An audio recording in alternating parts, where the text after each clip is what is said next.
आज की क्लास में बहुत ही मज़ेदार होने वाली है क्योंकि हर यूनिट का मोस्ट इंपॉर्टेंट कंसेप्ट आज मैं आपके लिए लेकर आई हूँ। ये कंसेप्ट आप कर लो, पेपर से इससे बाहर आपका कुछ नहीं आने वाला, पेपर आपका बेस्ट जाएगा। बस आपको वीडियो को अच्छे से देखना है, नोट्स को रीड करना है एंड कंप्लीट। इससे बाहर आपको कुछ नहीं पढ़ना है, आपकी टेंशन सारी खत्म, ठीक है। तो इसको आज की क्लास में हम करने वाले हैं ई कॉमर्स के मोस्ट इंपॉर्टेंट कंसेप्ट, जिसमें मैंने आपके पूरे सिलेबस के हर यूनिट के मैंने सबसे मोस्ट इंपॉर्टेंट कंसेप्ट निकाले हैं, जिसमें से आपके एग्जाम में पेपर आएगा। इन यूनिट्स में जितने भी इंपॉर्टेंट कंसेप्ट आप इनको अच्छे से पढ़ ले, इससे बाहर आपका पेपर नहीं आने वाला। एंड इस वीडियो को एंड तक देखिए क्योंकि हर एक कंसेप्ट आपके एग्जाम पॉइंट ऑफ व्यू से बहुत ही ज़्यादा इंपॉर्टेंट है। एंड चैनल को सब्सक्राइब कर दे ताकि ऐसे ही इंपॉर्टेंट वीडियोस आपसे मिस ना हो, ठीक है। तो unit 1 introduction to E commerce के साथ, जिसमें सबसे पहले है यहाँ पे definition of E commerce. E commerce होता क्या है? तो देखो, ई कॉमर्स यानी इलेक्ट्रॉनिक कॉमर्स का मतलब होता है इंटरनेट या किसी इलेक्ट्रॉनिक नेटवर्क के थ्रू जो है गुड्स और सर्विसेज को बाय और सेल करना हैं। अगर हम घर बैठे मोबाइल या लैपटॉप से अमेजॉन, फ्लिपकार्ट, मिंत्रा मिंत्रा पर जो है शॉपिंग वगैरह करते हैं, ऑनलाइन पेमेंट ही करते हैं और प्रोडक्ट जो हमें घर पे डिलीवर होता है, तो ये क्या है? ई कॉमर्स है, ठीक है। सो आई होप कि ई कॉमर्स की डेफिनेशन आपको अच्छे समझ आ गई होगी। आप समझते हैं evolution of E commerce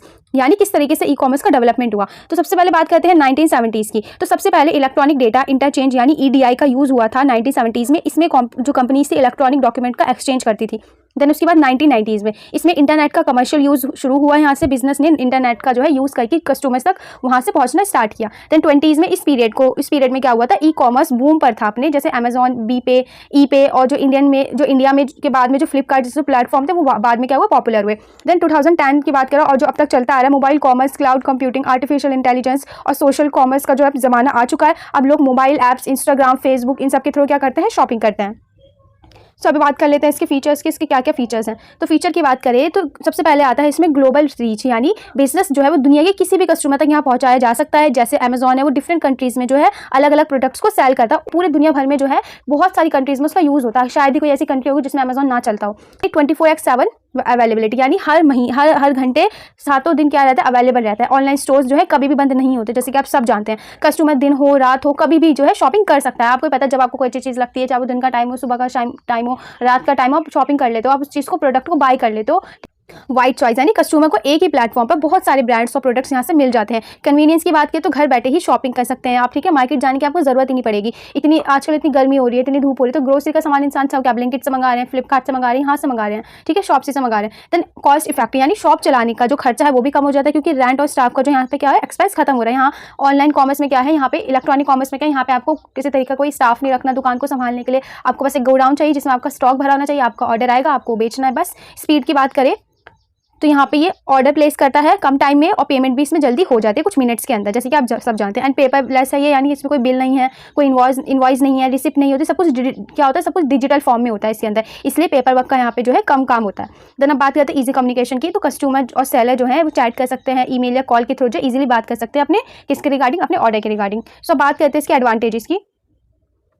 advantages की बात करते हैं कि इसके क्या क्या फायदे। सबसे पहले वही ग्लोबल मार्केट के भी बिजनेस जो है सिर्फ एक सिटी में या फिर एक जो कंट्री है वहाँ तक लिमिटेड नहीं, बल्कि पूरे वर्ल्ड वाइड में क्या हो, इसमें जो प्रोडक्ट्स है वो सेल किए जाते हैं। एंड 24/7 अवेलेबिलिटी यानी बिजनेस जो है हर टाइम ओपन है, हर टाइम इसमें सेल होती है, हर टाइम वहाँ लोग जो है परचेस करते हैं सामानों को। लोअर ऑपरेशनल कॉस्ट यानी शॉपिंग का जो रेंट है, इलेक्ट्रिसिटी और स्टाफ का जो खर्चा है, वो सब चीज़ें यहाँ बिल्कुल ही नहीं है, क्योंकि आपको बस क्या करना है? अपना गोडाउन भरना है, स्टॉक से भरना है, ऑर्डर आएगा, आपको खुद ही पैक करना है, आपको खुद ही देना है, ठीक है। फिर बात करते हैं कन्वीनियंस की। तो कस्टमर घर से ही क्या करते हैं? शॉपिंग इसमें आराम से घर बैठे बैठे शॉपिंग कर सकते हैं। वाइड वैरायटी यानी बहुत सारे ऑप्शन जो है एक ही जगह पे आपको क्या है? अवेलेबल हो जाते हैं। आपको जो है मार्केट में जाके आपको देखना नहीं पड़ता, आप बस ऑनलाइन ऐप खोलो, शॉपिंग ऐप, जो चीज़ आपको अच्छी लगती है उसे ऐड टू कार्ट करो, देन उसको परचेस कर लो, ठीक है। फास्ट ट्रांजैक्शन यानी ऑनलाइन पेमेंट हो जाती है इसमें। ऑर्डर प्लेसमेंट बहुत ही जल्दी हो जाती है एंड पेमेंट का भी कोई यहाँ पे कोई बड़ा झंझट नहीं रहता। देन बेटर कस्टमर सर्विस यानी ऑर्डर ट्रैकिंग भी कर सकते हो आप, लाइव चैट भी कर सकते हो, क्विक सपोर्ट भी आपको कस्टमर एक्सपीरियंस से मिलता है, जो कि आपके कस्टमर एक्सपीरियंस को क्या करता है? इंप्रूव करता है। सो अब बात करते हैं इसके कुछ डिसएडवांटेज की। देखो, एडवांटेज है, अच्छाइयाँ हैं, अच्छाई के साथ कुछ ना कुछ तो बुराई आएगी ही ना। तो इसमें सबसे पहले सिक्योरिटी प्राइवेसी इशू, यानी कभी कभी जो डेटा है वो हैक या फिर ऑनलाइन फ्रॉड का रिस्क इसमें बढ़ जाता है। या फिर no physical touch and feel यानी प्रोडक्ट को खरीदने से पहले देखना या फिर टच ना करके उसको पहचानना कि वो सही है या नहीं है, इस तरीके से। Then dependence on technology and internet यानी इंटरनेट या वेबसाइट अगर बंद हो जाए तो शॉपिंग जो है वो पॉसिबल नहीं हो पाएगी फिर online. Then risk of fraud and online scam यानी फेक वेबसाइट या जो फेक सेलर होते हैं जो पहले आपको कुछ एडवांस में पैसे ले लेते हैं या फिर पहले आपकी डिलीवरी से पहले आपसे पैसे ले लेते हैं, फिर आप तक आपका सामान नहीं पहुँच पाता। तो इस तरीके से भी जो है बहुत तरीके के फ्रॉड होते हैं, स्कैम होते हैं ऑनलाइन। देन डिलीवरी डिले यानी कभी कभी जो प्रोडक्ट है वो टाइम पे नहीं पहुंच पाता, आपकी डिलीवरी जो है वो डिले हो जाती है। देन हाई कंपटीशन यानी ऑनलाइन मार्केट में बहुत ज़्यादा जो है सेलर होते हैं और इसलिए यहाँ जो कंपटीशन है बहुत ही ज़्यादा क्या है? हाई है। अब बात करते हैं यहाँ पे e commerce versus traditional commerce की। ई कॉमर्स क्या है और ट्रेडिशनल कॉमर्स क्या है? तो मीनिंग से स्टार्ट करते हैं दोनों के डिफरेंसेस को। तो ई कॉमर्स में बाइंग और सेलिंग इंटरनेट के थ्रू होती है, और जबकि जो ट्रेडिशनल है उस ट्रेडिशनल कॉमर्स है इसमें फिजिकल मार्केट होती है, शॉप्स में जाके आप शॉपिंग करते हो इस तरीके से, ठीक है। देन मार्केट रीच की बात करें तो जो ई कॉमर्स है वो ग्लोबल लेवल पर है, जो कस्टमर तक पहुंच सकता है। लेकिन ट्रेडिशनल जो कॉमर्स है वो कहाँ तक है, उसमें वो सिर्फ क्विक एक क्या है, वहाँ पे सिर्फ एक लोकल, मोस्टली लोकल एरिया तक ही वो लिमिटेड है, ठीक है। जैसे आपके घर के आसपास जो बाजार लगता होगा, जो भी मार्केट है वो आपके एरिया तक ही तो है ना। अब वो जो मार्केट है पूरी दुनिया भर में, पूरे देश भर में तो नहीं फैल सकती। लेकिन वहीं बात करें ई कॉमर्स की, तो उसमें तो आप जो ऑनलाइन मतलब शॉपिंग्स हैं, जो ऑनलाइन स्टोर है, वो तो पूरी दुनिया भर में फैले हुए, कहीं से भी कोई भी कहीं भी बैठा हो दुनिया के किसी भी कोने में, उसको उस स्टोर से कोई भी सामान को जो है वो मंगा सकता है। अब बात करते हैं अवेलेबिलिटी की, तो ई कॉमर्स जो है हर वक्त हर घंटे जो है अवेलेबल रहता है, जबकि जो फिजिकल शॉप्स होते हैं उनका फिक्स्ड वर्किंग आवर होते हैं कि हाँ सुबह 9 बजे खुलेगी, रात के 10 बजे बंद हो जाएगी। इस देन कॉस्ट की बात करें तो ऑनलाइन बिजनेस चलाने का जो ऑपरेशनल कॉस्ट है वो कम होता है, और जबकि जो फिजिकल शॉप है वहाँ पे रेंट भी देना है, मेंटेनेंस भी जो है वो ज़्यादा होती है। कन्वीनियंस की बात करें तो ई कॉमर्स में घर से ही आप शॉपिंग जो है शॉपिंग होती है आपके। ट्रेडिशनल कॉमर्स में आपको जो है शॉप पर जाना पड़ता है। देन प्रोडक्ट चॉइस की बात करें तो ऑनलाइन स्टोर में प्रोडक्ट्स की जो है बहुत ही ज़्यादा वैरायटी होती है, ठीक है। इंटरेक्शन की बात करें तो ई कॉमर्स में कम्युनिकेशन जो है ऑनलाइन होती है, जबकि ट्रेडिशनल कॉमर्स में क्या होता है, जो यहाँ पे फेस टू फेस इंटरेक्शन होता है। जैसे यहाँ पे एग्जांपल है ई कॉमर्स का अमेजॉन है, फ्लिपकार्ट, मिंत्रा, मीशो, ठीक है। ये सब क्या है, ई कॉमर्स के एग्जांपल है। और यहाँ पे हम अगर बात करें ट्रेडिशनल कॉमर्स की, जैसे इसमें है लोकल किराने की शॉप हो गई, ठीक है, शॉपिंग मॉल हो गए, ये सब चीज़ें, ठीक है। ये सब किसके एग्जांपल है, ट्रेडिशनल कॉमर्स के एग्जांपल है। अब बात करते हैं ई बिजनेस वर्सेस ई कॉमर्स। ई बिजनेस क्या होता है, ई कॉमर्स क्या होता है। तो ये बहुत ही ज़्यादा जो स्टूडेंट है इस चीज़ में कंफ्यूज रहते हैं कि ई बिजनेस में और ई कॉमर्स में क्या फ़र्क है, दोनों सेम है या नहीं। तो देखो, ई बिजनेस का मतलब होता है इलेक्ट्रॉनिक टेक्नोलॉजी का यूज़ करके पूरे बिजनेस को चलाना। इसमें production, marketing, finance, HR, CRM और सप्लाई चेन जो है मैनेजमेंट सब कुछ इंक्लूड होता है। और ई कॉमर्स में क्या होता है, सिर्फ ऑनलाइन हम बाइंग कर सकते हैं, सेलिंग कर सकते हैं और पेमेंट भी ट्रांजेक्शन कर सकते हैं, बस इससे ज़्यादा नहीं होता, यहीं तक ही लिमिटेड होता है, ठीक है। सिंपल एग्जांपल से समझते हैं। अगर कोई कंपनी ऑनलाइन शॉपिंग के साथ इन्वेंट्री मैनेज कर रही है, एम्प्लॉय का डेटा मेंटेन कर रही है और सप्लायर के साथ ऑनलाइन कम्युनिकेशन भी कर रही है, तो ये क्या है, ई बिजनेस है। लेकिन अगर वही कंपनी सिर्फ ऑनलाइन प्रोडक्ट को सेल कर रही है तो ये क्या है, ई कॉमर्स है। इसलिए याद रखो, ई कॉमर्स जो है ई बिजनेस का ही एक पार्ट है। सो आई होप कितना आपको क्लियर हुआ होगा। अब बात करते हैं इसके स्कोप की।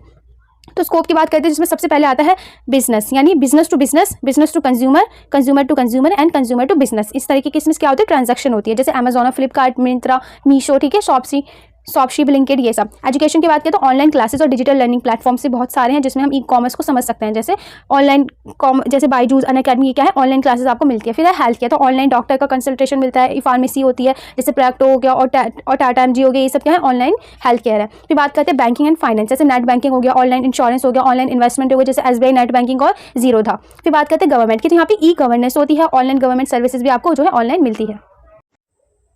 सो अब बात करते हैं एम कॉमर्स बेसिक्स की, ठीक है। तो एम कॉमर्स बेसिक का मतलब होता है मोबाइल कॉमर्स, ठीक है। इसमें क्या होता है, जैसे आपके स्मार्टफोन्स हैं, टैबलेट्स है, तो इसके थ्रू इसमें बिजनेस एक्टिविटीज़ होती हैं, जैसे मोबाइल ऐप से शॉपिंग करना, UPI से पेमेंट करना है, फिर फूड ऑर्डर अभी और कहीं भी हम इसको एक्सेस कर सकते हैं। मोबाइल इंटरनेट का इसके अंदर यूज, लोकेशन बेस्ड सर्विस दी जाती है, जैसे नियर बाय रेस्टोरेंट आपको दिखा सकते हैं कि कौन सा जो रेस्टोरेंट आपके नियर बाय है, ठीक है। ईजी पेमेंट होती है किसके थ्रू, UPI फिर डिजिटल वॉलेट के थ्रू। सो आई होप कि चीज़ आपको क्लियर हो गई होगी इसके क्या क्या फीचर्स थे। एंड सो यूनिट 2 है हमारी कॉमर्स बिजनेस मॉडल्स, ठीक है। इसमें सबसे पहले हम सीखेंगे कि कॉमर्स बिजनेस मॉडल होते क्या हैं। तो देखो, बिजनेस मॉडल का मतलब होता है बायर और सेलर के बीच में ट्रांजैक्शन किस तरह से होती है और बिजनेस कैसे ऑपरेट होता है, ठीक है। इसको क्या कहा जाएगा, बिजनेस मॉडल कहा जाएगा। सिंपल लैंग्वेज में बिजनेस मॉडल बताता है कि कंपनी किसका प्रोडक्ट बेच रही है और किस तरह से उससे अर्निंग कर रही है, ठीक है।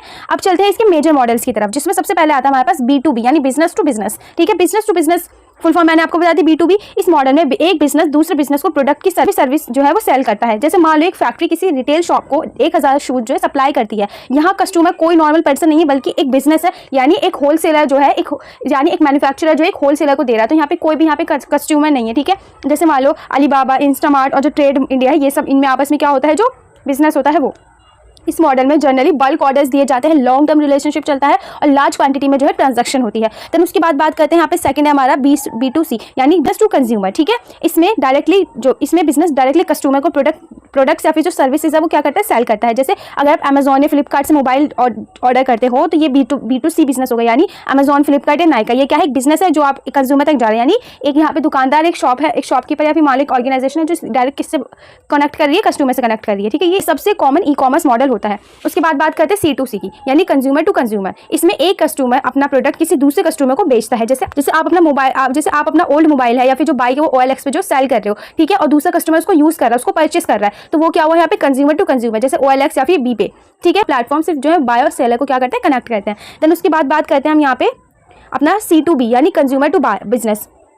इस मॉडल में कंज्यूमर जो होता है अपनी सर्विस या प्रोडक्ट्स को बिजनेस को प्रोवाइड करते हैं। जैसे मान लो एक फ्रीलांसर है, कंपनी के लिए लोगो को डिजाइन करता है, ठीक है, लोगो बना रहा है उस कंपनी का, और या फिर कंटेंट लिखता है, तो ये क्या है, कंज्यूमर टू बिजनेस है। यानी या फिर कोई इन्फ्लुएंसर है, किसी ब्रांड का प्रमोशन करता है, जैसे मान लो फ्रीलांस कंटेंट राइटिंग हो गया, इन्फ्लुएंसिंग हो गया, ठीक है, स्टॉक फोटोग्राफी हो गया, तो यहाँ कस्टमर जो है बिजनेस को क्या दे रहा है, सर्विस दे रहा है। अब बात करते हैं यहाँ पे D2C यानी डायरेक्ट टू कंज्यूमर। इसका मतलब होता है ब्रांड अपने प्रोडक्ट डायरेक्टली कस्टमर को सेल करता है बिना किसी मिडल मैन के। जैसे बोट या फिर मामा अर्थ अपनी ऑफिशियल वेबसाइट से क्या करते हैं, प्रोडक्ट को सेल करते हैं। जैसे समझ गए आप, इस मॉडल में कंपनी को ज्यादा प्रॉफिट और कस्टमर पे क्या होता है, बेटर कंट्रोल मिलता है। सो आई होप कि ये चीज़ आपको क्लियर हो गई होगी। अब चलते हैं यहाँ पे हम सेकंड टॉपिक है हमारा रिवेन्यू मॉडल्स की तरफ। रिवेन्यू मॉडल की बात करते हैं। रिवेन्यू मॉडल बताता है कि कंपनी पैसा कैसे कमाती है। चलिए एक एक करके सबको समझते हैं। इसमें सबसे पहले आता है सेल्स रिवेन्यू मॉडल, यानी इस मॉडल में कंपनी प्रोडक्ट्स या सर्विसेज को बेचकर पैसा कमाती है। जैसे अमेजॉन हो गया, फ्लिपकार्ट हो गया, जितनी ज्यादा सेल्स होंगी उतनी ज्यादा क्या होगी, इनकम होगी। फिर आते हैं यहाँ पे सब्सक्रिप्शन मॉडल, यानी इस मॉडल में कस्टमर मंथली जो है ईयरली फी पे करता है। जैसे नेटफ्लिक्स हो गया, फिर अमेजॉन प्राइम हो गया, आपको मंथली उसमें पैसे देने पड़ते हैं उसको सब्सक्रिप्शन खरीदने के लिए। तो जब तक सब्सक्रिप्शन एक्टिव रहेगा तब तक आपको जो है वो सर्विस मिलती रहेगी। देन उसके बाद आते हैं यहाँ पे एडवर्टाइजिंग मॉडल, यानी इस मॉडल में कंपनी एडवर्टाइजमेंट दिखाकर इनकम को अर्न करती है। जैसे गूगल हो गया, फेसबुक हो गया, यानी जो कंपनीज अपने एड्स चलाने के यहाँ पे पैसे देती है। जैसे इसका सबसे बड़ा एग्जांपल है यूट्यूब पे जो है वीडियोस आप देखते हो तो उस पर ऐड लगते हैं, तो इसके ऐड जो कंपनी है ऐड लगाती है, यानी जो यूट्यूब है ऐड लगाता है, उस ऐड के पैसे जो है जो वीडियो का ओनर होता है, जो चैनल का ओनर होता है, उनको मिलते हैं। ठीक है, इसका सबसे बड़ा एग्जाम्पल तो यही है। देन फिर आता है कमीशन मॉडल।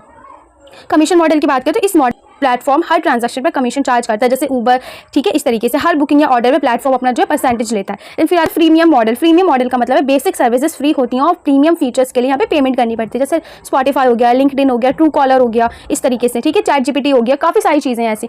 फ्री अकाउंट में जो है लिमिटेड फीचर्स मिलते हैं और प्रीमियम अकाउंट में आपको एक्स्ट्रा बेनिफिट्स मिलते हैं। ठीक है, फिर आता है एफिलिएट मॉडल। इस मॉडल में किसी दूसरी कंपनी के प्रोडक्ट्स को जहाँ पे प्रमोट करना पड़ता है, उसके बदले में कोई कमीशन जो है वो अर्न होती है। ठीक है, जैसे अमेजॉन एसोसिएट्स हो गए,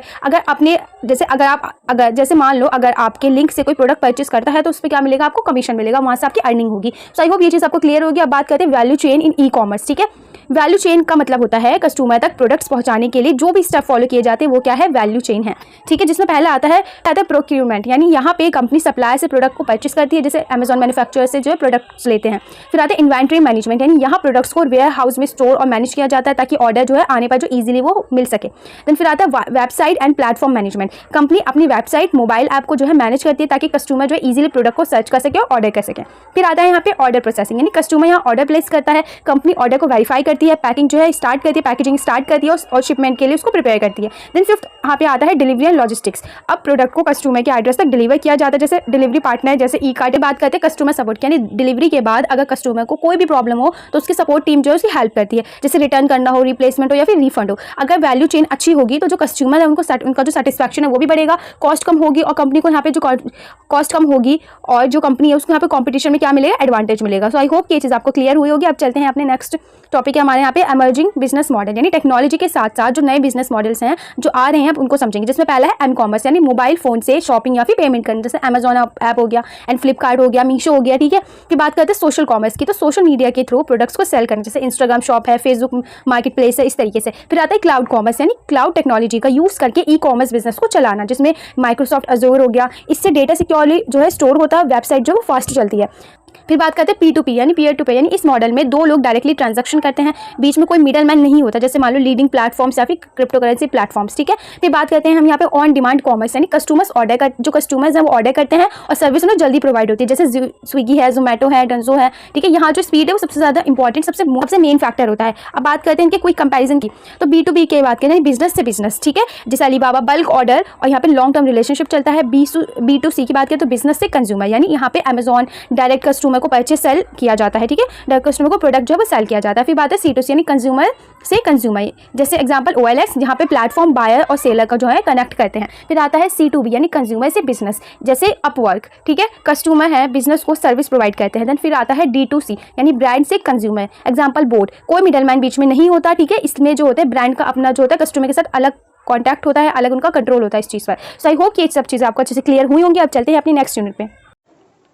तो अब बात करते हैं unit 3 technology used in E commerce, यानी कौन कौन सी यहाँ पे टेक्नोलॉजी है जो कि यूज्ड होती है ई कॉमर्स में, जिसमें सबसे पहले हम समझेंगे इंटरनेट, इंट्रानेट और एक्स्ट्रानेट। ठीक है, सबसे पहले समझते हैं इंटरनेट क्या है। तो इंटरनेट एक ग्लोबल नेटवर्क है जो दुनिया भर के मिलियंस ऑफ कंप्यूटर्स को क्या करता है, कनेक्ट करता है। ये सबके लिए ओपन होता है, कोई भी पर्सन इंटरनेट का इसमें यूज कर सकता है। हम वेबसाइट्स ओपन करते हैं, ईमेल भेजते हैं, सोशल मीडिया यूज करते हैं, ऑनलाइन शॉपिंग करते हैं, ये सब इंटरनेट की हेल्प से ही जो है पॉसिबल है। जैसे Amazon, Flipkart, Gmail, YouTube, Instagram, ये सब जो है किससे चलते हैं, इंटरनेट से चलते हैं। ठीक है, अब समझते हैं इंट्रानेट क्या होता है। तो देखो, इंट्रानेट जो है एक प्राइवेट नेटवर्क होता है जो सिर्फ किसी ऑर्गेनाइजेशन के अंदर यूज किया जाता है। इसको सिर्फ कंपनी के एम्प्लॉयज जो है एक्सेस कर सकते हैं। इसका use internal communication, employee records और एचआर पोर्टल्स के लिए जो है यूज किया जाता है। जैसे अगर किसी कंपनी के जो एम्प्लॉयज हैं उन्हें अपनी सैलरी स्लिप या फिर अटेंडेंस जो है कंपनी के पोर्टल पर चेक करनी है तो वह इंटरनेट का यूज वहाँ पे कर सकते हैं। फिर बात करते हैं एक्स्ट्रानेट की। तो एक्स्ट्रानेट ये भी क्या है, एक प्राइवेट नेटवर्क होता है, लेकिन इसमें कंपनी के बाहर के ऑथराइज्ड यूजर जो है वो भी एक्सेस कर सकते हैं। जैसे सप्लायर्स हैं, बिजनेस पार्टनर्स या फिर कस्टमर्स हैं। इससे कंपनी और उसके पार्टनर्स के बीच जो है सिक्योर कम्युनिकेशन जो है बिल्ड होता है। जैसे अगर अमेजॉन अपने सप्लायर्स को ऑर्डर डिटेल्स देखने के लिए जो है स्पेशल पोर्टल है उसको प्रोवाइड करता है, तो वो क्या है, एक्स्ट्रानेट का क्या है, एग्जाम्पल है। सो आई होप ये चीज़ आपको क्लियर हुई होगी। अब चलते हैं HTTP वर्सेज HTTPS। ठीक है, समझेंगे इन दोनों में क्या फ़र्क है।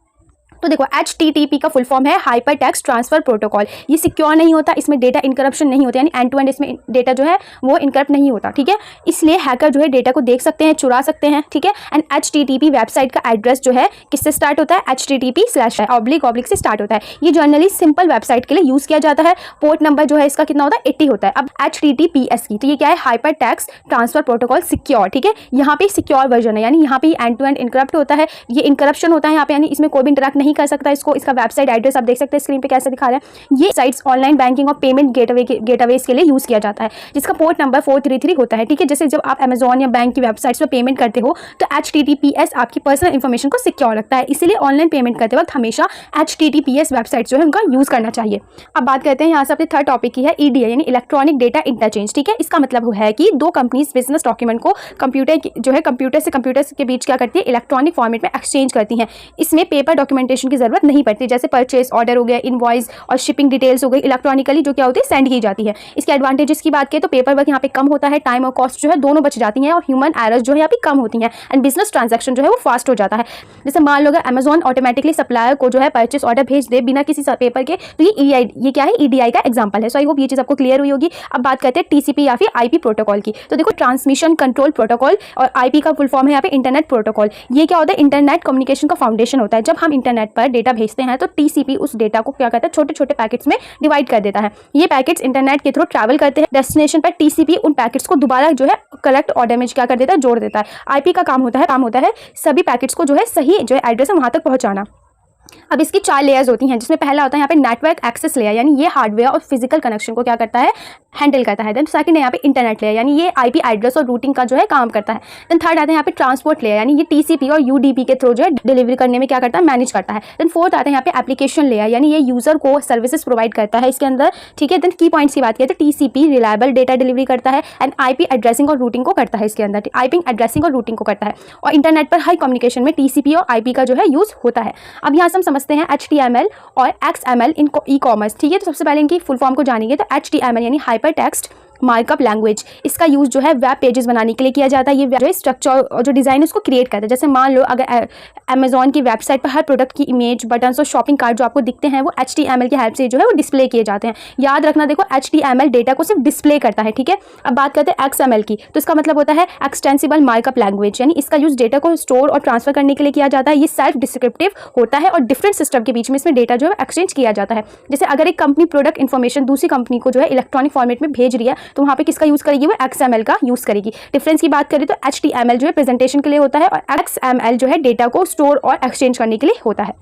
अब बात करते हैं क्लाउड कंप्यूटिंग और APIs की। ठीक है, क्लाउड कंप्यूटिंग का मतलब है इंटरनेट के थ्रू कंप्यूटिंग सर्विसेज का यूज करना। जैसे डेटा, जैसे स्टोरेज हो गया। ठीक है, सर्वर को क्लाउड की वजह से जो कंपनीज हैं उनको अपने ऑफिस में एक्सपेंसिव जो सर्वर्स है वो लगाने की जरूरत नहीं पड़ती, एंड ये इजीली स्केलेबल होता है, यानी इनको इजीली स्केल किया जा सकता है। डेटा को कहीं से भी एक्सेस यहाँ पे करा जा सकता है। इसकी टाइप्स की बात करें तो इसमें पहला आता है हमारे पास पब्लिक क्लाउड, फिर आता है प्राइवेट क्लाउड, एंड फिर आता है हाइब्रिड क्लाउड। ठीक है, जैसे अमेजॉन वेब सर्विसेज हो गई, जैसे ठीक है, जैसे Amazon वेब सर्विसेज हो गई, माइक्रोसॉफ्ट हो गया, एज्योर हो गया और गूगल क्लाउड हो गया। अब बात करते हैं एपीआई की, यानी एप्लीकेशन प्रोग्रामिंग इंटरफेस। ठीक है, एपीआई का फुल फॉर्म मैंने आपको बता दिया है। एपीआई एक ब्रिज की तरह जो है काम करता है, जो दो सॉफ्टवेयर एप्लीकेशन को आपस में क्या करता है, कम्युनिकेट करने देता है।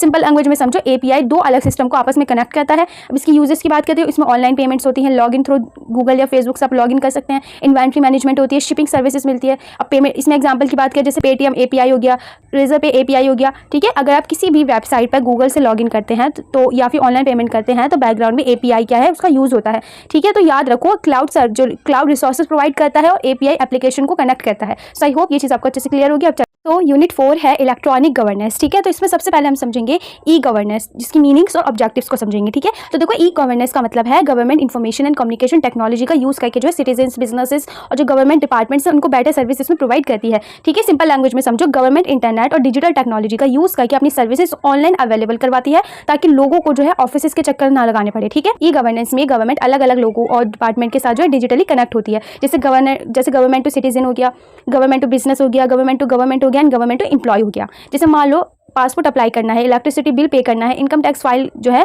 करना है, या फिर बर्थ सर्टिफिकेट डाउनलोड करना है, तो ये सभी जो है ये सभी जो है ई गवर्नेंस के एग्जांपल है। ठीक है, अब इसके ऑब्जेक्टिव्स की बात करते हैं, इसके क्या क्या ऑब्जेक्टिव्स हैं।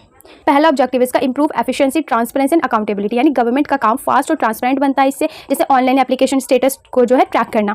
ठीक है, इसमें आप ट्रैक कर सकते हैं। फिर आता है डिलीवर क्वालिटी सर्विसेज, यानी सिटीजन्स को अच्छी और कॉस्ट इफेक्टिव सर्विसेज यहाँ पे प्रोवाइड की जाती हैं, जैसे ऑनलाइन पासपोर्ट एप्लीकेशन हो गया। फिर आता है ईजी एक्सेस टू इन्फॉर्मेशन, यानी गवर्नमेंट की इन्फॉर्मेशन और सर्विसेज सबके लिए जो है ईजिली क्या हो जाती है, अवेलेबल हो जाती है। जैसे यहाँ पे गवर्नमेंट वेबसाइट जो है, वहाँ पे स्कीम्स और नोटिस है उन्हें देखना। फिर आता है यहाँ पे प्रमोट सिटीजन पार्टिसिपेशन, यानी सिटीजन्स को गवर्नेंस में जो है पार्टिसिपेट करने का यहाँ पे मौका दिया जाता है, जैसे ऑनलाइन फीडबैक और कंप्लेंट पोर्टल्स जो है वो खोले जाते हैं। Then reduce corruption and improve decision making, यानी डिजिटल सिस्टम से पेपर वर्क जो है वो कम हो जाता है और करप्शन के चांसेस जो है यहाँ से कम हो जाते हैं। फिर आता है ब्रिज द गैप, यानी गवर्नमेंट और सिटीजन्स के बीच में कम्युनिकेशन का जो है यहाँ पे, यानी गवर्नमेंट और जो सिटीजन है उनके बीच कम्युनिकेशन का पे बेटर बनाया जाता है। सो आई होप आपकी ये चीज़ क्लियर हो गई होगी। अब बात करते हैं हम यहाँ पे ई गवर्नेंस वर्सेज ई गवर्नमेंट। ठीक है, देखो, ई गवर्नेंस एक ब्रॉडर कंसेप्ट है, यानी बहुत बड़ा कंसेप्ट है। इसमें गवर्नमेंट आईसीटी का जो है यूज़ करके सिटीजन्स, बिजनेसेस और एम्प्लॉय के साथ पूरा गवर्नेंस जो है सिस्टम को इंप्रूव करती है। ठीक है, इसके फोकस जो है सर्विस के साथ साथ गवर्नेंस प्रोसेस को भी क्या होता है, बेटर बनाना होता है। जैसे मान लो ई वोटिंग हो गया, ऑनलाइन टैक्स फिलिंग हो गया, डिजिटल पेमेंट्स हो गई, पब्लिक कंसल्टेशन हो गया। अब ई गवर्नमेंट की बात करते हैं कि ई गवर्नमेंट क्या होता है। तो देखो, ई गवर्नमेंट की बात करें, ई गवर्नमेंट क्या होता है, ई गवर्नेंस का एक पार्ट होता है। इसे गवर्नमेंट की ऑनलाइन सर्विसेज पर फोकस करता है, जैसे गवर्नमेंट वेबसाइट्स हो गई, ऑनलाइन फॉर्म्स हैं, सर्टिफिकेट्स डाउनलोड है, टेंडर पोर्टल्स हैं। सिंपल लैंग्वेज में याद रखो, हर ई गवर्नमेंट जो है ई गवर्नेंस का पार्ट होता है, लेकिन हर ई गवर्नेंस जो है वो ई गवर्नमेंट नहीं होता। ठीक है, अब बात करते हैं ई गवर्नेंस मॉडल की, कि ई गवर्नेंस मॉडल के क्या क्या यहाँ पे मॉडल्स हैं, जिसमें सबसे पहले आता है हमारे पास गवर्नमेंट टू सिटीजन, यानी इस मॉडल में डायरेक्ट जो गवर्नमेंट है वो डायरेक्टली सिटीजन को जो है सर्विस प्रोवाइड करती है, जैसे पासपोर्ट एप्लीकेशन हो गया, ड्राइविंग लाइसेंस है, बर्थ सर्टिफिकेट है, ऑनलाइन बिल पेमेंट है, पब्लिक ग्रीवियंस पोर्टल है। या कहते हैं यहाँ पे G2B, यानी गवर्नमेंट टू बिजनेस, यानी इस मॉडल में गवर्नमेंट बिजनेस को जो है ऑनलाइन सर्विस प्रोवाइड करती है, जैसे जीएसटी रजिस्ट्रेशन है, जीएसटी रिटर्न फाइलिंग है। ठीक है, ऑनलाइन टेंडर्स है, कंप्लेंट्स इन्फॉर्मेशन है। तो ये सब क्या है, गवर्नमेंट के बीच और बिजनेस के बीच कम्युनिकेशन को ईजी बनाता है। फिर आता है यहाँ पे गवर्नमेंट टू गवर्नमेंट, यानी G2G। इस मॉडल में अलग अलग गवर्नमेंट डिपार्टमेंट्स एक दूसरे के साथ इन्फॉर्मेशन को शेयर करते हैं, जैसे इनकम टैक्स डिपार्टमेंट और बैंक के बीच में डेटा शेयरिंग हो रहा है, ई ऑफिस हो गया। ठीक है, डिजिटल फाइल मूवमेंट हो गया, इंटर डिपार्टमेंट पोर्टल्स हो गए, है ना। इस डिपार्टमेंट से क्या होता है, इससे क्या होता है, डिपार्टमेंट्स में काम जो है जल्दी हो जाता है। अब बात करते हैं यहाँ पे गवर्नमेंट टू एम्प्लॉय, यानी G2E। इस मॉडल में जो गवर्नमेंट अपने एम्प्लॉयज़ को जो है ऑनलाइन सर्विस प्रोवाइड करती है, जैसे ऑनलाइन सैलरी स्लिप हो गई, लीव एप्लीकेशन हो गए, सर्विस रिकॉर्ड्स हो गए, सर्विस रिकॉर्ड हो गए, ट्रेनिंग और जो है HR मैनेजमेंट सिस्टम हो गए। तो इससे जो है एम्प्लॉय जो है, इससे क्या होता है, एम्प्लॉयज़ के जो काम है वो ईजी हो जाते हैं। अब यहाँ से हम बात करते हैं डिजिटल इंडिया प्रोग्राम की। तो डिजिटल इंडिया प्रोग्राम की बात करें तो इसमें क्या होता है, डिजिटल इंडिया एक फ्लैगशिप प्रोग्राम है जो 1 जुलाई 2015 को जो है लॉन्च हुआ था। इसका एम है इंडिया को डिजिटली एम्पावर्ड सोसाइटी और नॉलेज इकोनॉमी बनाना। ठीक है, इसके 9 पिलर्स हैं, इन सभी 9 पिलर्स को आज हम समझेंगे, जिसमें पहला आता है ब्रॉडबैंड हाईवेज, यानी हर एरिया में फास्ट इंटरनेट पहुंचाना, यानी हर एरिया में जो है सही तरीके से फास्ट इंटरनेट एक्सेस हो सभी को। देन दूसरा है universal access to mobile connectivity, यानी हर सिटीजन तक जो है मोबाइल नेटवर्क पहुंचाया जाए। देन फिर आता है पब्लिक इंटरनेट एक्सेस प्रोग्राम, यानी कॉमन सर्विस सेंटर्स और पब्लिक इंटरनेट फैसिलिटीज प्रोवाइड की जाए। फिर आता है ई गवर्नेंस, यानी टेक्नोलॉजी की हेल्प से जो है गवर्नमेंट सिस्टम को क्या कर सके, इंप्रूव कर सके। देन फिफ्थ यहाँ पे ई क्रांति, यानी गवर्नमेंट सर्विसेज को इलेक्ट्रॉनिकली क्या कर सके, प्रोवाइड कर सके। फिर आता है यहाँ पे इन्फॉर्मेशन फॉर ऑल, यानी गवर्नमेंट इन्फॉर्मेशन सबके लिए ऑनलाइन अवेलेबल हो। देन फिर आता है इलेक्ट्रॉनिक मैन्युफैक्चरिंग, यानी इंडिया में इलेक्ट्रॉनिक मैन्युफैक्चरिंग को जो है यहाँ पे प्रमोट किया जाए। देन फिर आता है IT फॉर जॉब्स, यानी IT सेक्टर में इंप्लॉयमेंट अपॉर्चुनिटीज़ को बढ़ाना। देन अर्ली हार्वेस्ट प्रोग्राम्स, यानी डिजिटल प्रोजेक्ट जो है जल्दी इंप्लीमेंट करना है, ताकि जो डिजिटल इंडिया है, ठीक है, जल्दी यहाँ पे करना है, ताकि डिजिटल इंडिया का जो इसमें जो डिजिटल इंडिया उसका जो मेन गोल है वो क्या है, इंक्लूसिव ग्रोथ, डिजिटल इंपावरमेंट और टेक्नोलॉजी फॉर ऑल। ठीक है, आई होप ये चीज़ आपको क्लियर हुई होगी। अब बात Gartner's evolution model of e governance, यानी गार्टनर ग्रुप ने ई गवर्नेंस के डेवलपमेंट को 5 स्टेजेस में जो है एक्सप्लेन किया है। एक एक करके सभी 5 स्टेजेस को हम समझेंगे, जिसमें सबसे पहले आते हैं यहाँ पे कैटलॉगिंग इन्फॉर्मेशन। गवर्नमेंट सिर्फ अपनी इन्फॉर्मेशन वेबसाइट पे अपलोड कर सकती है। ठीक है, देन दूसरा आता है transaction enablement, citizens online form fill कर सकते हैं और ऑनलाइन पेमेंट भी यहाँ पे कर सकते हैं। देन स्टेज 3 है वर्टिकल इंटीग्रेशन, यानी एक डिपार्टमेंट के अंदर जो है सभी ऑनलाइन सर्विसेज को इंटीग्रेट होना पड़ेगा, जैसे पासपोर्ट डिपार्टमेंट की सारी इन्फॉर्मेशन जो है एक ही जगह मिलना। देन फिर आता है यहाँ पे स्टेज 4 यहाँ पे हॉरिजॉन्टल इंटीग्रेशन, यानी डिफरेंट गवर्नमेंट डिपार्टमेंट एक दूसरे के साथ जो है कनेक्टेड रहेंगी, जैसे पासपोर्ट ऑफिस और पुलिस डिपार्टमेंट जो है वहाँ डेटा जो है एक्सचेंज होगा।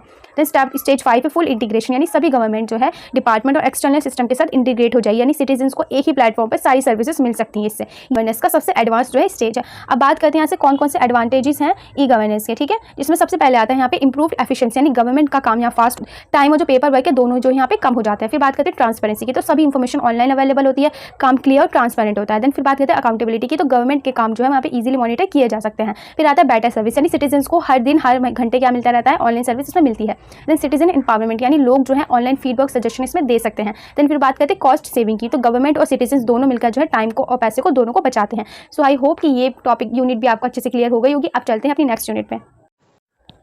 तो अब बात करते हैं यहाँ पे यूनिट 5 ई पेमेंट सिस्टम की। ठीक है, जिसमें सबसे पहले आता है ई पेमेंट सिस्टम एंड प्रोसेस। ठीक है, ई पेमेंट यानी इलेक्ट्रॉनिक पेमेंट का मतलब है पैसों को एक अकाउंट से दूसरे अकाउंट में इलेक्ट्रॉनिकली ट्रांसफर करना, बिना कैश या बिना चेक के यूज से। ठीक है, जब हम UPI, debit card, credit card, net banking, wallet से जो पेमेंट करते हैं तो उसे ई पेमेंट जो है कहा जाता है। अब बात करते हैं ई पेमेंट प्रोसेस की। तो ठीक है, इसमें कुछ स्टेजेस हैं जिनको हम अच्छे से समझेंगे, जिसमें सबसे पहले आता है यहाँ पे कि कस्टमर प्रोडक्ट को जहाँ यहाँ पे सिलेक्ट करता है। सबसे पहले जो कस्टमर है वो वेबसाइट या ऐप पर जो है प्रोडक्ट सिलेक्ट करता है और चेकआउट पेज पर जाता है, जैसे अमेजॉन पे मोबाइल से, जैसे अमेजॉन पे मोबाइल ऑर्डर करना। ठीक है, इस तरीके से। देन स्टेप 2 होता है यहाँ पे पेमेंट मेथड को सिलेक्ट करना, जहाँ पे कस्टमर जो है पेमेंट के ऑप्शन को चूज करेगा, जैसे यहाँ पे क्रेडिट कार्ड है, डेबिट कार्ड है, यूपीआई है, नेट बैंकिंग है या फिर वॉलेट है। ठीक है, देन स्टेप 3 होता है पेमेंट डिटेल एंटर, जो यहाँ पे पेमेंट डिटेल्स जो है उनको एंटर करना होता है, यानी जो कस्टमर अपनी पेमेंट डिटेल्स को एंटर करेगा, ये डिटेल्स जो है सिक्योरिटी के लिए इनकरप्ट कर दी जाती है, यानी ये जो है सीधे डायरेक्ट कंपनी तक ही जाएंगी। उसके बाद बात करते हैं यहाँ पे 4th स्टेप होता है पेमेंट गेटवे या फिर वेरीफाई करना। पेमेंट गेटवे कस्टमर और बैंक के बीच में कनेक्शन बनाता है और पेमेंट डिटेल्स जो है इसमें वेरीफाई की जाती हैं। देन स्टेप 5 होता है यहाँ पे स्टेप 5 यहाँ पे बैंक चेक करता है कि अकाउंट में जो है सफिशिएंट बैलेंस है या नहीं। अगर सब कुछ सही होता है तो ट्रांजैक्शन जो है उसको अप्रूव कर दिया जाता है। देन फिर स्टेप 6 होता है कि मर्चेंट्स जो है पेमेंट रिसीव होने के बाद वहाँ पे नोटिफिकेशन मिल जाता है, जो भी बायर होता है ऑर्डर जो सक्सेसफुली कंप्लीट हो जाता है। इसके कुछ की पॉइंट्स इनको देख लेते हैं, जिसमें पहला है कि सिक्योर होता है, फास्ट होता है, कन्वीनियंट होता है, पेपरलेस होता है। ठीक है, ट्रांजैक्शन का जो है यहाँ पे ट्रांजैक्शन का टाइम और कॉस्ट दोनों चीज़ें कम हो जाती हैं, एंड ये हर घंटे हर दिन अवेलेबल होता है। कैशलेस इकोनॉमी को ही क्या करता है, प्रमोट करता है। हम समझते हैं NEFT versus RTGS versus IMPS, एक एक करके इनकी फुल फॉर्म को समझेंगे। पहला इसका फुल फॉर्म है नेशनल इलेक्ट्रॉनिक फंड ट्रांसफर। ठीक है, इसमें पेमेंट बैच प्रोसेसिंग के थ्रू होती है। ये नॉन मिनिमम अमाउंट की कोई लिमिट नहीं होती। ट्रांजैक्शन कंप्लीट होने के बाद थोड़ा टाइम जो है लग सकता है, इसको जो है RBI मैनेज करता है। जैसे किसी फ्रेंड को आपने जैसे मान लो किसी फ्रेंड को आपको क्या करना है, आपने किसी फ्रेंड को 5000 रुपये ट्रांसफर कर दिए। ठीक है, अब बात करते हैं RTGS यानी रियल टाइम ग्रॉस सेटलमेंट की। तो ठीक है, इसमें पेमेंट रियल टाइम में होती है। यही जनरली 2 लाख या उससे ज़्यादा अमाउंट जो इसमें ट्रांसफर के लिए इसको यूज़ किया जाता है। लार्ज वैल्यू ट्रांजैक्शन के लिए क्या होता है, बेस्ट ऑप्शन होता है। इसको भी जो है RBI मैनेज करता है, जैसे किसी कंपनी को 5 लाख रुपए ट्रांसफर करना। देन फिर आता है IMPS यानी इमीडिएट पेमेंट सर्विस। इसमें पेमेंट जो है इंस्टेंटली होती है, हर घंटे, हर महीने, हॉलीडेज, हर वक्त की क्या रहती है, सुविधा इसकी उपलब्ध रहती है। ठीक है, स्मॉल और मीडियम अमाउंट के लिए बहुत ही ज़्यादा यूजफुल होता है और इसको NPCI ऑपरेट करता है, जैसे इमरजेंसी में किसी को तुरंत 10,000 रुपये भेजने हो, इस तरीके से। ठीक है, नेक्स्ट टॉपिक पे debit card, credit card and smart card. ठीक है, डेबिट कार्ड सबसे पहले बात करते हैं क्रेडिट कार्ड की। तो देखो, क्रेडिट कार्ड बैंक प्रोवाइड करता है। इसमें कस्टमर पहले शॉपिंग करता है और बाद में जो है उसकी पेमेंट करता है।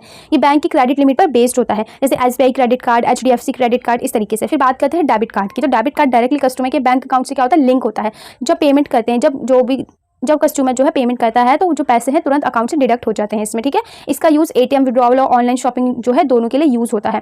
ठीक है, दोनों में यूज़ किया जाता है, जैसे वीज़ा डेबिट कार्ड, इस तरीके से जो आप सबके पास नॉर्मल ATM कार्ड होते हैं वो। फिर आता है स्मार्ट कार्ड। तो ये जो एक माइक्रोचिप लगी होती है इसके अंदर, ये डेटा को सिक्योरली स्टोर करता है। इसका यूज़ पेमेंट के साथ आइडेंटिटी और एक्सेस कंट्रोल के लिए भी किया जाता है, जैसे यहाँ पे मेट्रो कार्ड हो गया, RFID कार्ड हो गया। ठीक है, कॉमन फीचर्स की बात करें तो ये तीनों ईजी टू यूज़ होते हैं। कैश हैंडलिंग इसमें कम होती है, मतलब आपको कैश लेने की ज़रूरत नहीं पड़ती। पिन और OTP इसमें सिक्योर होता है, ऑलमोस्ट हर जगह ये एक्सेप्ट किया जाता है। ठीक है, अब बात करते हैं ई वॉलेट्स की। ई वॉलेट्स क्या होते हैं? तो ई वॉलेट्स की बात करें, ई वॉलेट्स एक डिजिटल वॉलेट होता है जिसमें हम अपनी पेमेंट इन्फॉर्मेशन, डिजिटल बैलेंस जो है स्टोर करके रख सकते हैं। इससे shopping, mobile recharge, bill payment, ठीक है, एंड जो यहाँ पे मनी ट्रांसफर वो इजीली हो जाता है। फीचर्स की बात करें तो डिजिटल यहाँ पे पेमेंट स्टोर, ये डिजिटल मनी स्टोर करता है, फास्ट पेमेंट होती है, इससे बार बार क्रेडिट डिटेल्स जो है बार बार कार्ड डिटेल आपको एंटर नहीं करनी पड़ती, जैसे पेटीएम है, फोन पे है, अमेजॉन पे है, ये सब, ठीक है। अब इसके टाइप्स की बात करते हैं, इसके कौन कौन से टाइप्स होते हैं, जिसमें पहले आता है क्लोज्ड वॉलेट, यानी सिर्फ एक स्पेसिफिक कंपनी या मर्चेंट के लिए इसको यूज़ किया जाता है। फिर आता है सेमी क्लोज्ड वॉलेट, यानी कई मर्चेंट्स जो हैं इसको यूज़ कर सकते हैं लेकिन कैश विड्रॉ नहीं कर सकते। फिर आता है ओपन वॉलेट, यानी ये बैंक अकाउंट से लिंक्ड होता है, इसमें जो है पेमेंट के साथ कैश विड्रॉ भी किया जा सकता है। देन फिर बात करते हैं यहाँ पे ट्रेडिशनल पेमेंट वर्सेस ई पेमेंट की। तो देखो अब दोनों की कंपैरिजन को समझेंगे। ट्रेडिशनल पेमेंट में कैश और चेक यूज़ होते हैं, ई पेमेंट में इलेक्ट्रॉनिक मेथड्स का यूज़ होता है। ट्रेडिशनल पेमेंट में फिजिकल प्रेजेंस होती है और ई पेमेंट में जो है घर बैठे हम पैसों को हम क्या कर सकते हैं, ट्रांजेक्शन कर सकते हैं। एंड ट्रेडिशनल पेमेंट जो है स्लो और पेपर बेस्ड होती है, एंड जो ई पेमेंट है वो फास्ट और पेपरलेस होती है। वहीं जो ट्रेडिशनल पेमेंट है उसमें कैश जो है वो खो भी सकता है, उसको खोने का भी रिस्क होता है, ठीक है। और ई पेमेंट जो होती है वो कंपैरेटिवली ज़्यादा सिक्योर होती है। एंड ट्रेडिशनल पेमेंट जो है वो लिमिटेड टाइमिंग पर अवेलेबल होती है और ई पेमेंट जो है वो हर घंटे हर दिन आपके लिए अवेलेबल रहती है। तो वर्चुअल या फिर डिजिटल करेंसी की, ठीक है, तो वर्चुअल करेंसी एक डिजिटल मनी होती है जो सिर्फ इलेक्ट्रॉनिक फॉर्म में एग्जिस्ट करती है। ये किसी सेंट्रल बैंक जो है इसको कंट्रोल नहीं करता। जिसकी फीचर्स की बात करें तो डिसेंट्रलाइज्ड होती है, इनकरप्टेड और सिक्योर होती है, ठीक है। ऑनलाइन ट्रांजेक्शन में इसको यूज़ किया जा सकता है लेकिन हर कंट्री में जो है इलीगल नहीं होती, जैसे बिटकॉइन हो गए, रिपल हो गए, ठीक है। इंपॉर्टेंट पॉइंट की बात करें तो जो इंडिया में आरबीआई वर्चुअल करेंसी को लीगल टेंडर नहीं मानता। अब बात करते हैं यूपीआई सिस्टम की। तो देखो यूपीआई का फुल फॉर्म है यूनिफाइड पेमेंट इंटरफेस, ठीक है, जो आप सबको पता होगा, सभी यूज़ करते हैं। ये एनपीसीआई के जो थ्रू किया इसको डेवलप किया गया है रियल टाइम पेमेंट सिस्टम के लिए, ठीक है। इसकी हेल्प से बैंक अकाउंट एक बैंक से दूसरे बैंक में जो है इंस्टेंटली मनी को ट्रांसफर किया जा सकता है। इसके की फीचर्स की बात करें तो ये हर घंटे हर दिन इंस्टेंटली इसमें हम मनी को ट्रांसफर कर सकते हैं। सिर्फ वर्चुअल मनी एड्रेस यानी वीएपी की यहाँ पे ज़रूरत पड़ती है, ठीक है। मोबाइल ऐप्स का इसमें यूज़ किया जाता है। यहाँ पे टू फैक्टर ऑथेंटिकेशन की वजह से सिक्योर होता है, जैसे BHIM हो गया, गूगल पे है, फोन पे है, पेटीएम यूपीआई है। तो आज इंडिया में जो है सबसे ज़्यादा ऑनलाइन पेमेंट जो है यूपीआई के थ्रू ही की जाती है। एज यू ऑल नो, आप सब भी क्या करते हो, यूपीआई का ही यूज़ करते होंगे ज़्यादातर। सो आई होप ये भी आपको क्लियर होगा। अब चलते हैं अपनी नेक्स्ट यूनिट में। तो यूनिट 6 है ई बैंकिंग, ठीक है। इसमें हम सबसे पहले समझेंगे इंटरनेट बैंकिंग क्या है। तो ये एक इलेक्ट्रॉनिक बैंकिंग सिस्टम है जिसमें कस्टमर बैंक की ऑफिशियल वेबसाइट के थ्रू ऑनलाइन बैंकिंग सर्विसेज को यूज़ करते हैं, ठीक है। जैसे अगर आप बैंक की वेबसाइट पे लॉगिन करके मनी ट्रांसफर करते हैं तो बैलेंस चेक कर सकते हैं, यहाँ पे बिल पेमेंट कर सकते हैं, तो इसे इंटरनेट बैंकिंग कहते हैं, ठीक है। अब बात करते हैं इसके फीचर्स की। तो पहला फीचर क्या है इसका, ऑफिशियल वेबसाइट के थ्रू आप एक्सेस कर सकते हैं, यानी जो कस्टमर है वो ऑफिशियल वेबसाइट पर लॉगिन कर सकते हैं। सेकंड है बैंक की ब्रांच जो है बंद हो या हॉलीडे हो, इंटरनेट बैंकिंग जो है यहाँ पे हमेशा अवेलेबल रहती है। देन थर्ड है यहाँ पे हर छोटे काम के लिए आपको बैंक की ज़रूरत नहीं पड़ती। एंड यहाँ पे जो है बैंकिंग सर्विसेज की बात करें तो इसमें बैंकिंग सर्विसेज से हम फंड ट्रांसफर कर सकते हैं, बिल पेमेंट कर सकते हैं, बैलेंस इंक्वायरी कर सकते हैं, अपनी अकाउंट स्टेटमेंट डाउनलोड कर सकते हैं, चेक बुक जो है उसके लिए भी रिक्वेस्ट कर सकते हैं। सिक्योर लॉगिन की बात करें तो लॉगिन के लिए यूज़र आईडी पासवर्ड यहाँ पे यूज़ होता है, तो इसलिए अकाउंट जो है वहाँ पे सिक्योर रहता है। अब बात करते हैं यहाँ पे हम मोबाइल बैंकिंग की। तो देखो मोबाइल बैंकिंग में कस्टमर बैंक के मोबाइल ऐप या मोबाइल ब्राउजर के थ्रू जो है बैंकिंग सर्विसेज को यूज़ करते हैं। जैसे अगर आप SBI YONO, HDFC mobile app या ICICI मोबाइल ऐप यूज़ करते हैं तो ये क्या है, मोबाइल बैंकिंग है। इसके फीचर्स की बात कर लेते हैं, इसके क्या क्या फीचर्स होते हैं यहाँ पे। पहला फीचर है इसका कि मोबाइल ऐप के थ्रू आप एक्सेस कर सकते हैं, हर घंटे हर दिन आपको अवेलेबल रहेगा, फंड ट्रांसफर रहेगा, आपको UPI पेमेंट कर सकते हैं, मोबाइल रिचार्ज कर सकते हैं, बिल पेमेंट कर सकते हैं, चेक बुक रिक्वेस्ट हो सकती है, अलर्ट्स और नोटिफिकेशन आपको मिलते रहते हैं टाइमली, एंड फास्ट और यूजर फ्रेंडली इंटरफेस यहाँ पे किया जाता है। सो आई होप ये आपको क्लियर होगा। अब बात करते हैं benefits of E banking. E banking के क्या क्या बेनिफिट्स है। तो देखो अवेलेबिलिटी की बात सबसे पहले, कभी भी हो कहीं भी जो है ई बैंकिंग आप कहीं भी कर सकते हैं, हॉलीडे हो या छुट्टी हो, कुछ भी हो, ठीक है, हमेशा हर दिन हर घंटे आपको अवेलेबल मिलेगा। देन कन्वीनियंस, यानी बैंक की जो ब्रांच है वहाँ जाने की आपको जरूरत नहीं पड़ती, टाइम और एफर्ट्स जो आपके दोनों बच जाते हैं। देन फिर बात करते हैं कॉस्ट इफेक्टिव, यानी पेपर वर्क और ट्रांजैक्शन जो है दोनों की कॉस्ट यहाँ पे कम हो जाती है। देन फास्ट ट्रांजैक्शन, यानी मनी ट्रांसफर और बिल पेमेंट कुछ ही सेकंड में यहाँ पे हो जाते हैं। देन फिफ्थ यहाँ पे पेपरलेस बैंकिंग, यानी फिजिकल डॉक्यूमेंट, यहाँ पे फिजिकल डॉक्यूमेंट्स की जरूरत कम पड़ती है, सब कुछ डिजिटल फॉर्म में यहाँ पे होता है। सिक्स यहाँ पे बेटर रिकॉर्ड मैनेजमेंट, यानी ट्रांजैक्शन हिस्ट्री और अकाउंट स्टेटमेंट कभी भी यहाँ पे डाउनलोड किए जा सकते हैं, इससे रिकॉर्ड मेंटेन जो है ईजिली रहता है। फिर बात करते हैं अब यहाँ पे इसके क्या क्या रिस्क हैं, सिक्योरिटी इशू आते हैं बैंकिंग में, ठीक है, जिसमें सबसे पहले आते हैं यहाँ पे फिशिंग की। तो फिशिंग मतलब जो फ्रॉडस्टर यानी जो फ्रॉड करते हैं, फेक ईमेल या SMS भेजते हैं, वो यूजर्स नेम पासवर्ड या OTP चुराने की यहाँ पे कोशिश करते हैं, जैसे KYC अपडेट करवा लो, ये क्या होता है, फेक मैसेज होता है। फिर इसके बाद बात करते हैं यहाँ पे हैकिंग की। तो हैकर्स जो है अनऑथराइज्ड एक्सेस लेकर अकाउंट्स को हैक कर सकते हैं इसमें। फिर आता है मालवेयर एंड की लॉगर्स, यानी मैलिशियस सॉफ्टवेयर कंप्यूटर मोबाइल में जो है ये डाउनलोड होगा, इंस्टॉल होगा, पासवर्ड और पर्सनल इन्फॉर्मेशन को चुरा सकते हैं। इसलिए जो है कभी भी कहते हैं कि किसी भी अननोन लिंक को हमें टच नहीं करना चाहिए, उससे हमारा जो पूरा डेटा है वो लीक हो सकता है, वो चुराया जा सकता है। अनसिक्योर्ड नेटवर्क, यानी अगर पब्लिक वाईफाई है तो उस बैंकिंग करते वक्त उसका यूज़ बिल्कुल ना करें, इससे आपका डेटा लीक हो सकता है, इसके काफ़ी ज़्यादा रिस्क वहाँ पे बढ़ जाते हैं। देन फिफ्थ है मोबाइल थेफ्ट और लॉस, यानी अगर फ़ोन खो जाए या उसमें स्क्रीन लॉक ना हो तो इससे भी इसका क्या हो सकता है, मिसयूज़ हो सकता है। देन फिर आता है वीक पासवर्ड, तो देखो सिंपल पासवर्ड रखने से अकाउंट हैक होने के जो है चांसेस ज़्यादा बढ़ जाते हैं, इसलिए कहते हैं कोई स्ट्रॉन्ग पासवर्ड रखो, ऐसा पासवर्ड रखो जो सिर्फ आपको पता हो, इस तरीके से। देन फिर OTP फ्रॉड, यानी कभी भी किसी के साथ OTP, पिन, CVV या फिर कार्ड डिटेल्स जो है वो शेयर नहीं करनी चाहिए। बैंक कभी भी जो है फ़ोन करके OTP जो है नहीं मांगता, ठीक है। अब सिक्योरिटी मेजर्स की बात करें तो अपने अकाउंट सिक्योर रखने के लिए हमेशा क्या क्या करना चाहिए यहाँ पे, जिसमें सबसे पहले आता है स्ट्रॉन्ग पासवर्ड यूज़ करें, ठीक है। पासवर्ड रेगुलर चेंज करते रहें, OTP और पिन किसी के साथ शेयर ना करें, सिर्फ यानी 2FA इनेबल करें अपने फ़ोन में, एंड बैंकिंग के बाद जो है हमेशा लॉग आउट कर दें। अब बात करते हैं यहाँ पे ट्रेडिशनल बैंकिंग वर्सेस ई बैंकिंग क्या होता है, ठीक है। मीनिंग की बात करते हैं, ट्रेडिशनल बैंकिंग में बैंकिंग ब्रांच जाकर हमें करना पड़ता है सारे काम। ई बैंकिंग में हम इंटरनेट या मोबाइल के थ्रू घर बैठे सब कुछ कर सकते हैं। अवेलेबिलिटी की बात करें तो ट्रेडिशनल बैंकिंग सिर्फ बैंक के वर्किंग आवर में अवेलेबल होते हैं, लेकिन ई बैंकिंग हमेशा अवेलेबल रहते हैं, हर घंटे हर दिन। एक्सेस की बात करें तो ट्रेडिशनल बैंकिंग में ब्रांच पे जो है जाना पड़ता है वहाँ पे, और ई बैंकिंग में जो है घर बैठे आप सब कुछ कर सकते हैं, अपनी बैंकिंग की कर सकते हैं। ट्रांजैक्शन की बात करें तो ट्रेडिशनल बैंकिंग जो है स्लो और मैनुअल होती है, ई बैंकिंग फास्ट और रियल टाइम में होती है। कॉस्ट की बात करें, ट्रेडिशनल बैंकिंग का यहाँ पे ऑपरेशन कॉस्ट ज़्यादा होता है, ई बैंकिंग कंपैरेटिवली क्या होती है, सस्ती पड़ती है। पेपर वर्क की बात करें तो ट्रेडिशनल बैंकिंग में जो है ज़्यादा पेपर वर्क का यूज़ होता है, ई बैंकिंग जो होती है वो पेपरलेस होती है, क्योंकि सब कुछ तो आपको फ़ोन में करना होता है अपना।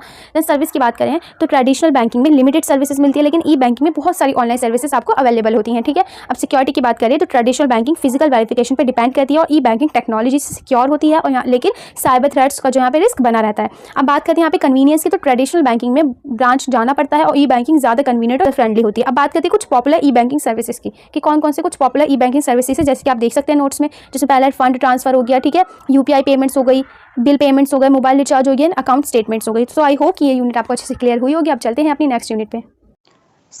यूनिट 7 है वेबसाइट डेवलपमेंट, ठीक है, जिसमें सबसे पहले हम समझेंगे वेबसाइट डेवलपमेंट प्रोसेस क्या होती है। तो देखो वेबसाइट डेवलपमेंट का मतलब है प्लानिंग, डिजाइनिंग, डेवलपमेंट, टेस्टिंग और मेंटेनेंस की हेल्प से वेबसाइट को बनाना, उसको अपडेट रखना। इस प्रोसेस में टोटल 5 स्टेप होते हैं, एक एक करके हम सभी स्टेप्स को समझेंगे, जिसमें पहला स्टेप है प्लानिंग। तो सबसे पहले वेबसाइट को का जो पर्पस है उसको डिसाइड करना पड़ता है, किस पर्पस के लिए उसको बनाया जा रहा है। ये सोचा जाता है कि वेबसाइट किस लिए बनाई जा रही है, उसका आगे टारगेट क्या है, ऑडियंस कौन कौन से उसकी टारगेटेड ऑडियंस है, ठीक है। जैसे अगर एक ऑनलाइन शॉपिंग वेबसाइट है बनाई जा रही है, तो पहले प्रोडक्ट, कस्टमर्स और वेबसाइट जो उसके गोल को डिसाइड किया जाएगा। देन फिर आते हैं यहाँ पे डिजाइनिंग। तो प्लानिंग के बाद वेबसाइट को उसका जो है डिजाइन बनाया जाता है। इसमें लेआउट होते हैं, कलर स्कीम्स होती हैं, ठीक है, एंड यहाँ पे मेन्यू होता है, यूजर इंटरफेस डिसाइड किया जाता है कि यूजर जब वेबसाइट पे आएगा तो उसे कैसी दिखेगी वेबसाइट, ठीक है। तो सिंपल लैंग्वेज में वेबसाइट को अट्रैक्टिव जाता है, ओवरऑल वेबसाइट को अट्रैक्टिव और ईजी टू यूज बनाया जाता है। फिर आता है डेवलपमेंट। तो अब जो डेवलपर्स जो है कोडिंग करते हैं, HTML, CSS और जावास्क्रिप्ट और दूसरी जो प्रोग्रामिंग लैंग्वेजेस है उसका इसमें यूज़ किया जाता है वेबसाइट को बनाने के लिए। इसमें इमेजेस, वीडियोज़ और मल्टीमीडियाज भी जो है उनको ऐड किया जाता है। फिर आता है स्टेप 4 टेस्टिंग। वेबसाइट बनाने के बाद यूज़र टेस्ट जो है यहाँ पे यूजर्स टेस्ट करते हैं, चेक किया जाता है कि वेबसाइट में कोई एरर तो नहीं है, स्पीड, सिक्योरिटी, कंपैटिबिलिटी जो इन सब चीज़ों का टेस्ट किया जाता है।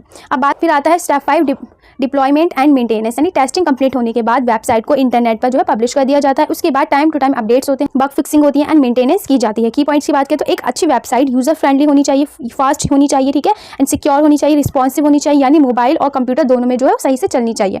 अब बात करते हैं यहाँ पे SDLC फेसेस की। SDLC फेसेस क्या होते हैं, तो जिसमें सबसे पहले आता है हमारा, या इसका मतलब होता क्या है, तो वेबसाइट बनाने का एक सिस्टमैटिक प्रोसेस होता है जिसके 6 फेसेस होते हैं। जिसमें पहले तो रिक्वायरमेंट एनालिसिस, यानी सबसे पहले क्लाइंट के रिक्वायरमेंट जो है उसको कलेक्ट किया जाता है, जैसे वेबसाइट बनाने में क्या क्या फीचर्स होने चाहिए। सेकंड यहाँ पे सिस्टम डिज़ाइन, यानी इस फेस में वेबसाइट को जो ब्लूप्रिंट है उसको तैयार किया जाता है, site map, database, overall architecture है उनका डिज़ाइन इसमें किया जाता है। फिर आते हैं यहाँ पे इंप्लीमेंटेशन, थर्ड इंप्लीमेंटेशन। अब जो कोडिंग है उसको शुरू किया जाता है, डेवलपर्स वेबसाइट को जो है मॉड्यूल्स को बनाते हैं। देन फोर्थ आता है यहाँ पे टेस्टिंग। तो वेबसाइट के एरर्स, परफॉर्मेंस, सिक्योरिटी जो है उसके लिए इसको टेस्ट किया जाता है। देन फिर डिप्लॉयमेंट, यानी वेबसाइट को वेब सर्वर पर अपलोड करके लाइव कर दिया जाता है। अब यूजर जो है वेबसाइट का यूज यहाँ पे कर सकते हैं।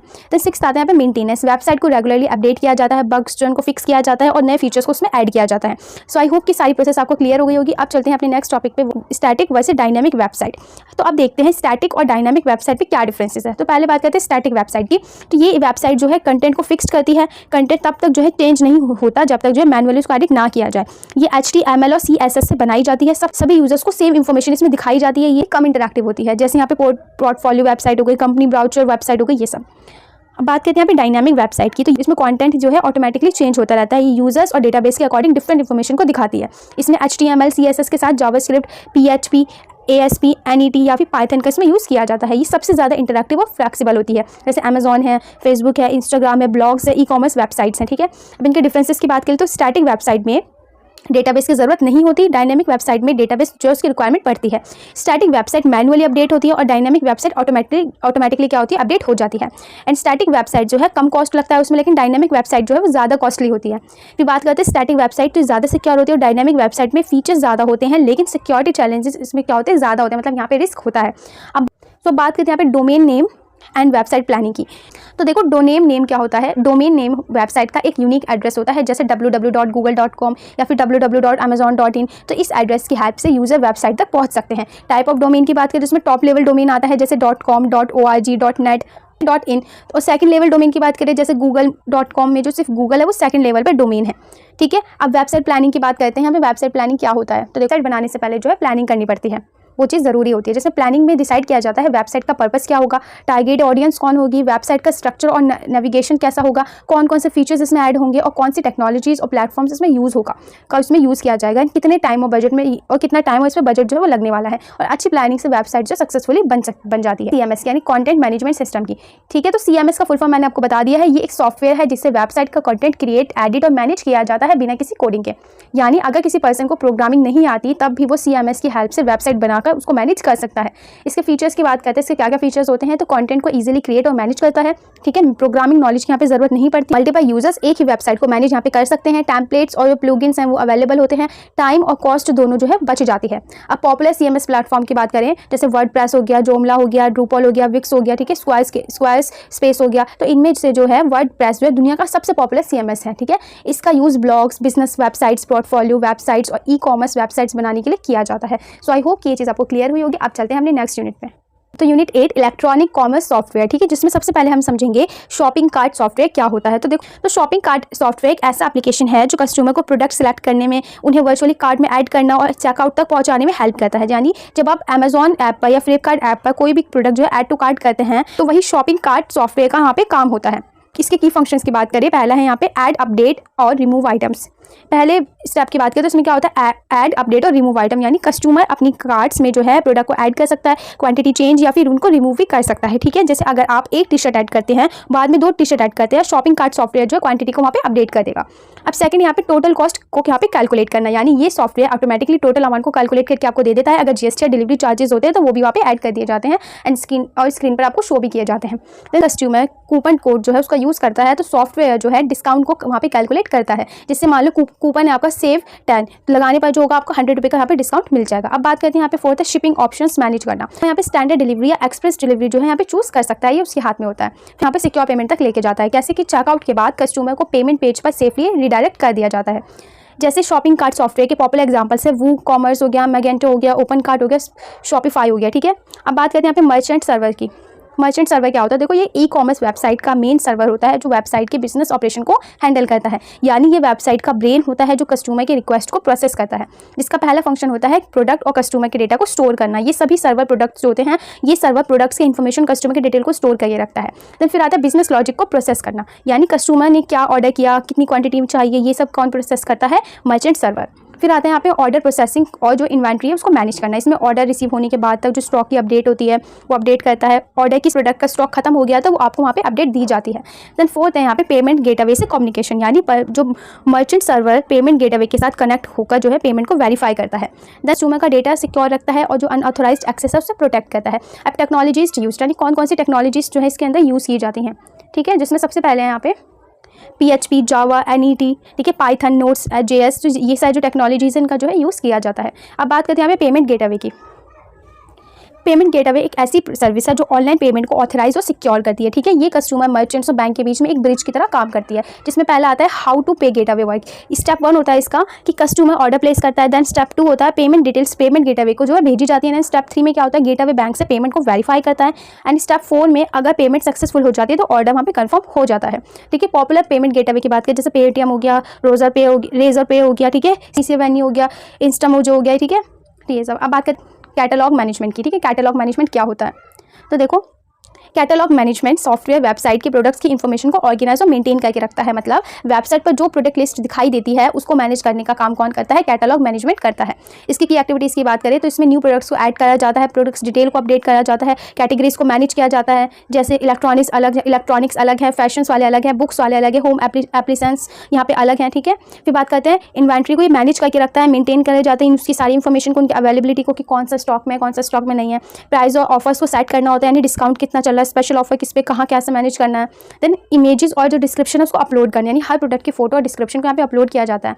इसके बेनिफिट्स की बात कर लेते हैं तो प्रोडक्ट मैनेजमेंट यहाँ पे ईजी हो जाता है, इन्वेंट्री एक्यूरेट रहती है एंड कस्टमर एक्सपीरियंस बेटर हो जाता है और साथ साथ सेल्स एफिशिएंसी जो है वो भी इंक्रीज हो जाती है। यहाँ पे features of E commerce software, तो इसके कौन कौन से फीचर्स होते हैं इंपॉर्टेंट, जिसमें पहला यूजर फ्रेंडली, यानी सॉफ्टवेयर ईजी टू यूज़ होना चाहिए, एडमिन और कस्टमर जो है ईजिली दोनों ही इसको यूज़ कर सके। देन फिर सिक्योर, यानी कस्टमर का डेटा SSL इनकरप्शंस और सिक्योरिटी फंक्शन फीचर्स जो है उसकी हेल्प से यहाँ पे सेफ रहना चाहिए।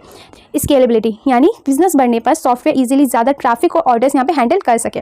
देन कस्टमाइजेशन, यानी बिजनेस की रिक्वायरमेंट के अकॉर्डिंग ही यहाँ पे चेंज किया जा सके, ऐसा यहाँ पे क्या होना चाहिए? ई कॉमर्स होना चाहिए सॉफ्टवेयर का। देन इंटीग्रेशन, यानी सॉफ्टवेयर पेमेंट गेटवे शॉपिंग यहाँ पे शिपिंग कंपनी, ठीक है, CRM और ERP जैसे सिस्टम के साथ जो है कनेक्ट हो सके, ऐसा यहाँ पे सॉफ्टवेयर होना चाहिए। देन 6 मल्टीपल प्लेटफॉर्म सपोर्ट, यानी वेबसाइट मोबाइल, यानी जो वेबसाइट है वो मोबाइल, टैबलेट, कंप्यूटर, लैपटॉप सभी डिवाइस पे जो प्रॉपर्ली चलनी चाहिए। देन 7 यहाँ पे रिपोर्ट्स एंड एनालिटिक्स, यानी सॉफ्टवेयर सेल्स कस्टमर्स और ऑर्डर की रिपोर्ट्स जो उनको सही तरीके से जनरेट कर सके, इससे बिजनेस की जो परफॉर्मेंस है उसको एनालाइज करना ईजी हो जाता है। सो आई होप कि इस चीज़ आपको क्लियर हो गई होगी। आप चलते हैं अपने नेक्स्ट टॉपिक पे। सो यूनिट 9 है web server hardware and software. ठीक है, तो इसमें सबसे पहले हम समझेंगे वेब होस्टिंग एंड टाइप्स। तो सबसे पहले समझते हैं वेब होस्टिंग एक सर्विस है जो वेबसाइट को इंटरनेट पर स्टोर करती है ताकि दुनिया का कोई भी यूज़र उस वेबसाइट को एक्सेस कर सके। सिंपल लैंग्वेज में समझो, अगर वेबसाइट एक घर है तो होस्टिंग उस घर की ज़मीन है जहाँ वेबसाइट रखी जाती है। अब होस्टिंग के टाइप्स की बात करते हैं, जिसमें सबसे पहले आता है हमारे पास शेयर्ड होस्टिंग। ठीक है, थोड़ा सा इसको ऊपर कर देते हो आपको क्लियर दिखेगा फिर। तो देखो, शेयर होस्टिंग की बात करें तो ये एक ऐसा सर्वर है जो बहुत ही इंपॉर्टेंट होता है, बहुत सारी वेबसाइट इसमें चलती हैं। ठीक है, इसलिए इसका कॉस्ट यहाँ पे कम होता है, ये स्मॉल इसका बेस्ट यूज़ होता है। जैसे एक नई blog website shared hosting use कर सकती है। देन फिर बात करते हैं VPS होस्टिंग, यानी वर्चुअल प्राइवेट सर्वर। इसमें एक फिजिकल सर्वर का वर्चुअल पार्ट्स में जो है डिवाइड किया जाता है, उसको हर वेबसाइट को अपने अलग रिसोर्सेज मिलते हैं। ये ग्रोइंग वेबसाइट के लिए क्या है? सुटेबल है। सो अब बात करते हैं यहाँ पे डेडिकेटेड होस्टिंग की। इसमें पूरा सर्वर सिर्फ एक ही वेबसाइट के लिए बनाया जाता है। इसमें परफॉर्मेंस सिक्योरिटी दोनों ही हाई होती है। ये हाई ट्रैफिक वेबसाइट के लिए बेस्ट है, जैसे अमेजॉन या फ्लिपकार्ट जैसे जो बड़े वेबसाइट्स होते हैं उनके लिए। फिर बात करते हैं यहाँ पे क्लाउड होस्टिंग की। तो देखिए क्या होता है, जो वेबसाइट वो मल्टीपल सर्वर्स पर होस्ट होती है, अगर एक सर्वर डाउन हो जाए तो दूसरे सर्वर पर इसको काम यहाँ पे कर सकते हैं। ये स्केलेबल होती है और रिलायबल होती है। इसका पेमेंट जनरली पे एज यू गो मॉडल पे जो है किया जाता है। ठीक है, अब बात करते हैं यहाँ पे web server versus application server की। ठीक है, तो वेब सर्वर की बात करते हैं तो वेब सर्वर यूजर को वेबसाइट का कंटेंट दिखाता है। ये HTML CSS और इमेज ब्राउजर तक पहुंचाता है। ये मेनली जो है HTTP रिक्वेस्ट और रिस्पांस को हैंडल करता है। जब वेब सर्वर वेबसाइट को ब्राउजर में ओपन करने का क्या करती है? काम करती है। ठीक है, अब इसके एप्लीकेशन सर्वर की बात करें तो एप्लीकेशन सर्वर बिजनेस को लॉजिक डायनेमिक कंटेंट को प्रोसेस करता है। ये डेटाबेस से इन्फॉर्मेशन लेकर यूजर को यहाँ पे रिजल्ट दिखाया जाता है। एग्जाम्पल जैसे टॉम कैट हो गया, JBoss हो गया, वेब लॉजिक है, ग्लास फिश है। ठीक है, तो इसका एग्जांपल देती हूँ आपको। जब आप अमेजॉन पर लॉगिन करते हो, अपने ऑर्डर्स को देखते हो, तो एप्लीकेशन सर्वर डेटाबेस से इन्फॉर्मेशन लेकर आपको स्क्रीन पर दिखाता है। ठीक है, तो यही क्या है? आपका एप्लीकेशन सर्वर है। सो आई होप ये चीज़ आपको क्लियर हुई होगी। अब बात करते हैं इनके डिफरेंसेस की। तो डिफरेंसेस की बात करें तो वेब सर्वर स्टैटिक कंटेंट को डिलीवर करता है और एप्लीकेशन सर्वर डायनामिक कंटेंट को प्रोसेस करता है। देखिए, वेब सर्वर फास्ट होता है और एप्लीकेशन सर्वर ज़्यादा प्रोसेसिंग जो इसमें लगती है। दोनों मिलकर वेबसाइट को प्रॉपर्ली यहाँ पे चलाते हैं। ठीक है, Windows server versus Linux server की। ठीक है, तो इसमें विंडोज़ सर्वर की बात करें तो विंडोज़ सर्वर जो है माइक्रोसॉफ्ट को डेवलप किया जाता है। इसमें ये पेड ऑपरेटिंग सिस्टम है। इसमें ग्राफिकल इंटरफेस की वजह से जो है इजीली इसमें काम किया जा सकता है, इसको यूज़ किया जा सकता है। ये .NET एप्लीकेशन के लिए बेस्ट माना जाता है। इसमें जो कॉस्ट है थोड़ी ज़्यादा होती है। अब लिनक्स सर्वर की बात करें तो ये ऑप्शन जो है सिक्योर है। लिनक्स सर्वर ओपन सोर्स है, ये फ्री होता है। कमांड लाइन इंटरफेस पे इसका काम किया जाता है। ये फास्ट होता है, लाइट वेट और सिक्योर होता है। ठीक है, PHP हो गया, पाइथन हो गया, MySQL जैसी जो टेक्नोलॉजीज़ है वो इसको क्या करते हैं? सपोर्ट करती हैं। इसका जो ओनरशिप है उसकी कॉस्ट जो होती है वो कम होती है। ठीक है, डिफरेंसेस की बात करें तो विंडो ईजी टू यूज़ होता है। लिनक्स जो होता है वो ज़्यादा सिक्योर और अफोर्डेबल होता है। विंडोज़ जो होते हैं वो पेड होती हैं एंड लिनक्स जो होता है वो फ्री होता है। ठीक है, विंडोज़ माइक्रोसॉफ्ट प्रोडक्ट के लिए बेस्ट होती हैं और लिनक्स जो होता है वेब होस्टिंग और क्लाउड सर्वर के लिए ज़्यादा पॉपुलर है। तो आई होप ये चीज़ आपको क्लियर होगी। अब बात करते हैं hardware and software requirement of web server, यानी एक वेब सर्वर के लिए क्या क्या रिक्वायरमेंट यहाँ पे होती है। जिसमें पहला है यहाँ पे हार्डवेयर रिक्वायरमेंट, जिसमें पहला आता है हमारे पास CPU। तो मल्टी कोर प्रोसेसर होना चाहिए, जैसे इंटेल Xeon या फिर ADM EPYC, ठीक है। अब रैम की बात करें तो मिनिमम 4 GB रैम होनी चाहिए, लेकिन 8 GB या उससे ज़्यादा की भी रिकमेंडेड की जाती है। स्टोरेज की बात करें तो HDD या SSD यूज़ होता है इसके अंदर, मिनिमम जो है इसमें 10 GB स्टोरेज होना ही चाहिए, इससे SSD ज़्यादा फास्ट होती है। एंड नेटवर्क की बात करें तो हाई स्पीड इंटरनेट और इसमें सफिशिएंट, ठीक है। अब सॉफ्टवेयर रिक्वायरमेंट की बात करते हैं। यहाँ पे क्या सॉफ्टवेयर की रिक्वायरमेंट होती है यहाँ पे, तो ऑपरेटिंग सिस्टम में विंडोज सर्वर या लिनक्स होना चाहिए, वेब सर्वर सॉफ्टवेयर में अपैच जो है या माइक्रोसॉफ्ट IIS होना चाहिए। डेटाबेस की बात करें तो MySQL हो गया, PostgreSQL हो गया, MS SQL हो गया या फिर MariaDB हो गया। प्रोग्रामिंग लैंग्वेजेस की बात करें जैसे PHP हो गया, पाइथन है, जावा है, ASP.NET है या फिर Node.js है, ठीक है। सिक्योरिटी की बात करें तो इसमें SSL सिक्योर सर्टिफिकेट मिलते हैं, फायरवॉल और एंटीवायरस होते हैं इसमें, और अदर टूल्स जैसे cPanel हो गया, Plex हो गया, FTP हो गया, फिर बैकअप टूल्स होगा, ये सब, ठीक है। अब हम यहाँ पे बात करते हैं यहाँ पे HTTP वर्सेस HTTPS। तो बात करते हैं यहाँ सीधा सिक्योरिटी इशूज़ इन मोबाइल ऐप की, कि अब हम यहाँ समझेंगे मोबाइल ऐप में कौन कौन से कॉमन सिक्योरिटी रिस्क होते हैं। जिसमें पहला आता है यहाँ पे इनसिक्योर डेटा स्टोरेज, यानी सेंसिटिव डेटा को सेफ तरीके से यहाँ पे स्टोर नहीं कर पाते। वीक ऑथेंटिकेशन, यानी वीक लॉगिन सिस्टम होने से जो हैकर्स है वो अकाउंट को एक्सेस कर सकते हैं। देन फिर आता है इनसिक्योर कम्युनिकेशन, यानी अगर ऐप HTTPS यूज़ नहीं करता तो डेटा हैक जो है यहाँ पे हो सकता है। देन फोर्थ यहाँ पे रिजर्व इंजीनियरिंग, यानी हैकर्स आपके कोड को एनालिसिस करके क्या कर सकते हैं, उसे चेंज भी यहाँ पे कर सकते हैं। देन फिफ्थ यहाँ पे मालवेयर, यानी मैलिशियस ऐप्स जो हैं यूजर्स के डेटा को चुरा सकते हैं। फिर बात करते हैं अनट्रस्टेड थर्ड पार्टी लाइब्रेरीज, यानी अनसेफ एक्सटर्नल लाइब्रेरी सिक्योर जो है सिक्योरिटी प्रॉब्लम को क्रिएट करती हैं। इनसफिशिएंट ऑथराइजेशन, यानी अगर प्रॉपर परमिशन चेक ना हो तो अनऑथोराइज्ड यूजर जो है डेटा को एक्सेस कर सकते हैं। देन फिर आता है डेटा लीकेज, यानी यूजर्स का पर्सनल डेटा जो है एक्सीडेंटली जो भी यहाँ पे लीक हो सकता है। देन नाइन्थ यहाँ पे आउटडेटेड कंपोनेंट्स, यानी पुराने SDKs और फ्रेमवर्क यूज़ करने से सिक्योरिटी जो है उसका रिस्क जो है यहाँ पे उसके लीक होने का सिक्योरिटी का यूज़ करने से सिक्योरिटी रिस्क जो है यहाँ पे बढ़ जाता है। सो आई होप कि यूनिट आपको क्लियर हुई होगी। अब चलते हैं अपने नेक्स्ट यूनिट में। यूनिट 10 साइबर सिक्योरिटी, ठीक है। इसमें सबसे पहले हम समझेंगे साइबर सिक्योरिटी कंसेप्ट के बारे में। तो देखो, साइबर सिक्योरिटी का मतलब है कंप्यूटर सिस्टम, नेटवर्क्स, प्रोग्राम्स और डेटा को digitally attacks, unauthorised access, damage और थेफ्ट से जो है प्रोटेक्ट करना।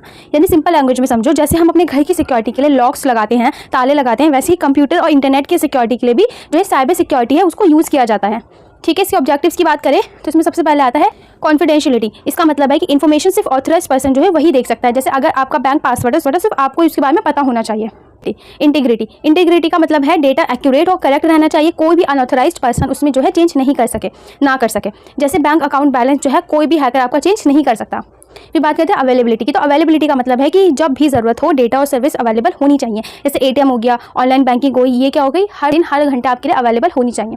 ऑथेंटिकेशन का मतलब है यूजर्स की आइडेंटिटी को वेरीफाई करना, ठीक है। जैसे यूजर नेम और पासवर्ड या OTP से लॉगिन करना। फिर आता है नॉन रेपुडिएशन की, कोई भी पर्सन आपकी हुई ऑनलाइन ट्रांजेक्शन से बाद में मना नहीं कर सकता, ठीक है। साइबर सिक्योरिटी के 3 मेन प्रिंसिपल को CAI जो है ट्रेड कहा जाता है। पहला कॉन्फिडेंशियलिटी, इंटीग्रिटी, अवेलेबिलिटी, जो कि मैंने आपको तीनों अच्छी तरीके से समझा दी हैं। अब बात करते हैं यहाँ पे बात करते हैं यहाँ पे साइबर क्राइम्स एंड टाइप्स की। तो देखो, साइबर क्राइम वो इलीगल एक्टिविटीज़ हैं जो कंप्यूटर्स, नेटवर्क्स या फिर डिजिटल इन्फॉर्मेशन को टारगेट करती हैं। इसकी कुछ टाइप हैं, देखो, जिसमें पहले अनऑथराइज्ड एक्सेस, परमिशन के बिना किसी सिस्टम या डेटा को जो एक्सेस करना, यहाँ पे किसी के अकाउंट को हैक कर लेना इस तरीके से। फिर आता है ऑनलाइन फ्रॉड, तो यार जो इंटरनेट के थ्रू पैसे इन्फॉर्मेशन की चीटिंग करना, जैसे फेक शॉपिंग वेबसाइट को बना के उससे पैसे लूटना। फिर आता है आइडेंटिटी थेफ्ट, यानी किसी और की पर्सनल इन्फॉर्मेशन चुराकर उसका मिसयूज़ करना, जैसे आधार कार्ड, पैन कार्ड या फिर बैंक डिटेल्स को चुरा लेना। फिर आता है मालवेयर अटैक, यानी वायरस या मैलिशियस सॉफ्टवेयर सिस्टम्स को यहाँ पे डैमेज करना, जैसे वायरस देना, वायरस आ गया, वॉर्म्स है, ट्रांसफॉर्मवेयर है, ठीक है। फिर आता है यहाँ पे साइबर हैरेसमेंट, यानी इंटरनेट के थ्रू किसी को थ्रेटन या फिर हैरेस करना, जैसे ऑनलाइन बुलिंग या फिर स्टॉकिंग करना किसी को। फिर पायरेसी, तो सॉफ्टवेयर, मूवीज या म्यूजिक की इलीगल कॉपीज करना, ठीक है। फिर 7th है यहाँ पे साइबर टेररिज्म, यानी गवर्नमेंट वेबसाइट या इंपॉर्टेंट सिस्टम पर अटैक करना। सो आई होप ये चीज़ आपको क्लियर होंगी। अब कुछ लीगल फ्रेमवर्क है इंडिया में, उसको देखते हैं इन क्राइम्स के लिए। पहला है information technology act 2000, IT amendment act 2008 and IPC के साइबर क्राइम सेक्शंस, ठीक है, जो कि इसमें अप्लाई होते हैं। सो आई होप ये चीज़ आपको अच्छे से क्लियर हो गई होगी। अब बात करते हैं यहाँ पे कुछ टॉपिक्स हमारे पास, जिसमें पहला है हैकिंग। तो देखो, हैकिंग का मतलब है बिना परमिशन किसी का नेटवर्क में घुसना और डेटा को स्टील या फिर डैमेज करना, ठीक है। टाइप्स होते हैं यहाँ पे हैकिंग के। पहले व्हाइट हैट हैकिंग क्या होता है, ये एथिकल हैकर्स होते हैं, ये सिक्योरिटी चेक करके प्रॉब्लम्स को फिक्स करते हैं, ठीक है। फिर आता है ब्लैक हैट हैकर, यानी ये इलीगल हैकिंग करते हैं, इनका पर्पस डेटा को चोरी करना, सिस्टम को डैमेज करना होता है। फिर आता है ग्रे हैट हैकर, ये वाइट हैट और ब्लैक हैट जो हैकर है उनके बीच के होते हैं, कभी परमिशन के बिना सिक्योरिटी को चेक कर लेते हैं। फिर बात करते हैं स्क्रिप्ट किडी की, ये बिगनर होते हैं जो दूसरों के बनाए हुए हैकिंग प्रॉब्लम्स को यूज़ करते हैं। देन फिर आते हैं यहाँ पे प्रिवेंशन फ्रॉम हैकिंग, यानी हैकिंग से बचने के लिए स्ट्रॉन्ग पासवर्ड यूज़ करें, फिर रेगुलरली अपडेट करें उसको, फायरवॉल और एंटीवायरस को इंस्टॉल करके रखें, एक्सेस कंट्रोल और मॉनिटरिंग का सिस्टम जो है उसको यूज़ करें। बात करते हैं यहाँ पे फोर्थ है फिशिंग, जिसके बारे में पहले भी बात कर चुके हैं। तो फिशिंग क्या एक सोशल इंजीनियरिंग अटैक है जिसमें fake emails, SMS, phone call के थ्रू जो है पासवर्ड, OTP या फिर बैंक डिटेल्स को चुराने की कोशिश की जाती है। ठीक है, इसकी कुछ टाइप्स उनको समझते हैं। जिसमें पहला है ईमेल फिशिंग, यानी इसमें फेक ईमेल भेजना है लोगों को ताकि उनकी जो इन्फॉर्मेशन उसको चुरा सकें। फिर आते हैं यहाँ पे स्पीयर फिशिंग, यानी किसी पर्टिकुलर पर्सन को टारगेट करना होता है इसके अंदर। फिर आता है स्मिशिंग, यानी SMS के थ्रू फ्रॉड करना। फिर आते हैं यहाँ पे विशिंग में क्या होता है, फोन कॉल के थ्रू जो है यहाँ पे फ्रॉड किया जाता है। इसकी प्रिवेंशन की बात करें, जिसमें पहले है कि अननोन लिंक्स पर जो क्लिक ना करें, सेंडर जो है उसकी ईमेल और वेबसाइट को वेरीफाई करें सही से, OTP और पासवर्ड जो है कभी जो है दूसरे के साथ शेयर ना करें, एंटी फिशिंग टूल्स का यहाँ पे यूज़ करें। अब बात करते हैं जैसे DDoS अटैक्स की। ठीक है, तो देखो ये अटैक किसी वेबसाइट या सर्वर को इतना बिजी कर देते हैं कि जेन्युइन यूजर्स जो है उस वेबसाइट को यूज़ नहीं कर पाते। तो DOS अटैक की बात करें, इसमें अटैक सिर्फ एक कंप्यूटर से होता है। एंड DDoS अटैक की बात करें तो इसमें बहुत सारे कंप्यूटर्स मिलकर एक ही वेबसाइट पे अटैक करते हैं। इससे क्या होता है, ये ज़्यादा डेंजरस होता है। जैसे हो गया फ्लूड हो गया, SYN फ्लूड हो गया, HTTP फ्लूड हो गया। ठीक है, इसकी प्रिवेंशन की बात की, जैसे फायरवॉल यूज़ करें, इसमें IDS और IPS इंस्टॉल, ट्रैफिक फिल्टरिंग करें। ठीक है, रेगुलर सिस्टम मॉनिटरिंग करें इसके अंदर। ठीक है, अब बात करते हैं यहाँ पे थ्रेट्स एंड वर्नेबिलिटीज़ की। तो देखो ये क्या होते हैं, कुछ यहाँ पे कुछ कॉमन थ्रेट्स होते हैं, जैसे मालवेयर हो गया, रैंसमवेयर्स हो गया, स्पाईवेयर हो गया। ठीक है, डेटा ब्रीच हो गया, इनसाइडर थ्रेट्स हो गया, सोशल इंजीनियरिंग हो गया, जीरो डेटा एक्सप्लॉइट्स हो गया। अब कॉमन वर्नेबिलिटीज़ की बात की, जैसे वीक पासवर्ड हो गया, आउटडेटेड सॉफ्टवेयर है, फिर मिसकॉन्फिगर्ड सिस्टम होगा यहाँ पे। ठीक है, ओपन नेटवर्क पोर्ट्स होगा, नो इनकरप्शन हो गया, ह्यूमन एरर्स होगा, पुअर एक्सेस कंट्रोल हो गया।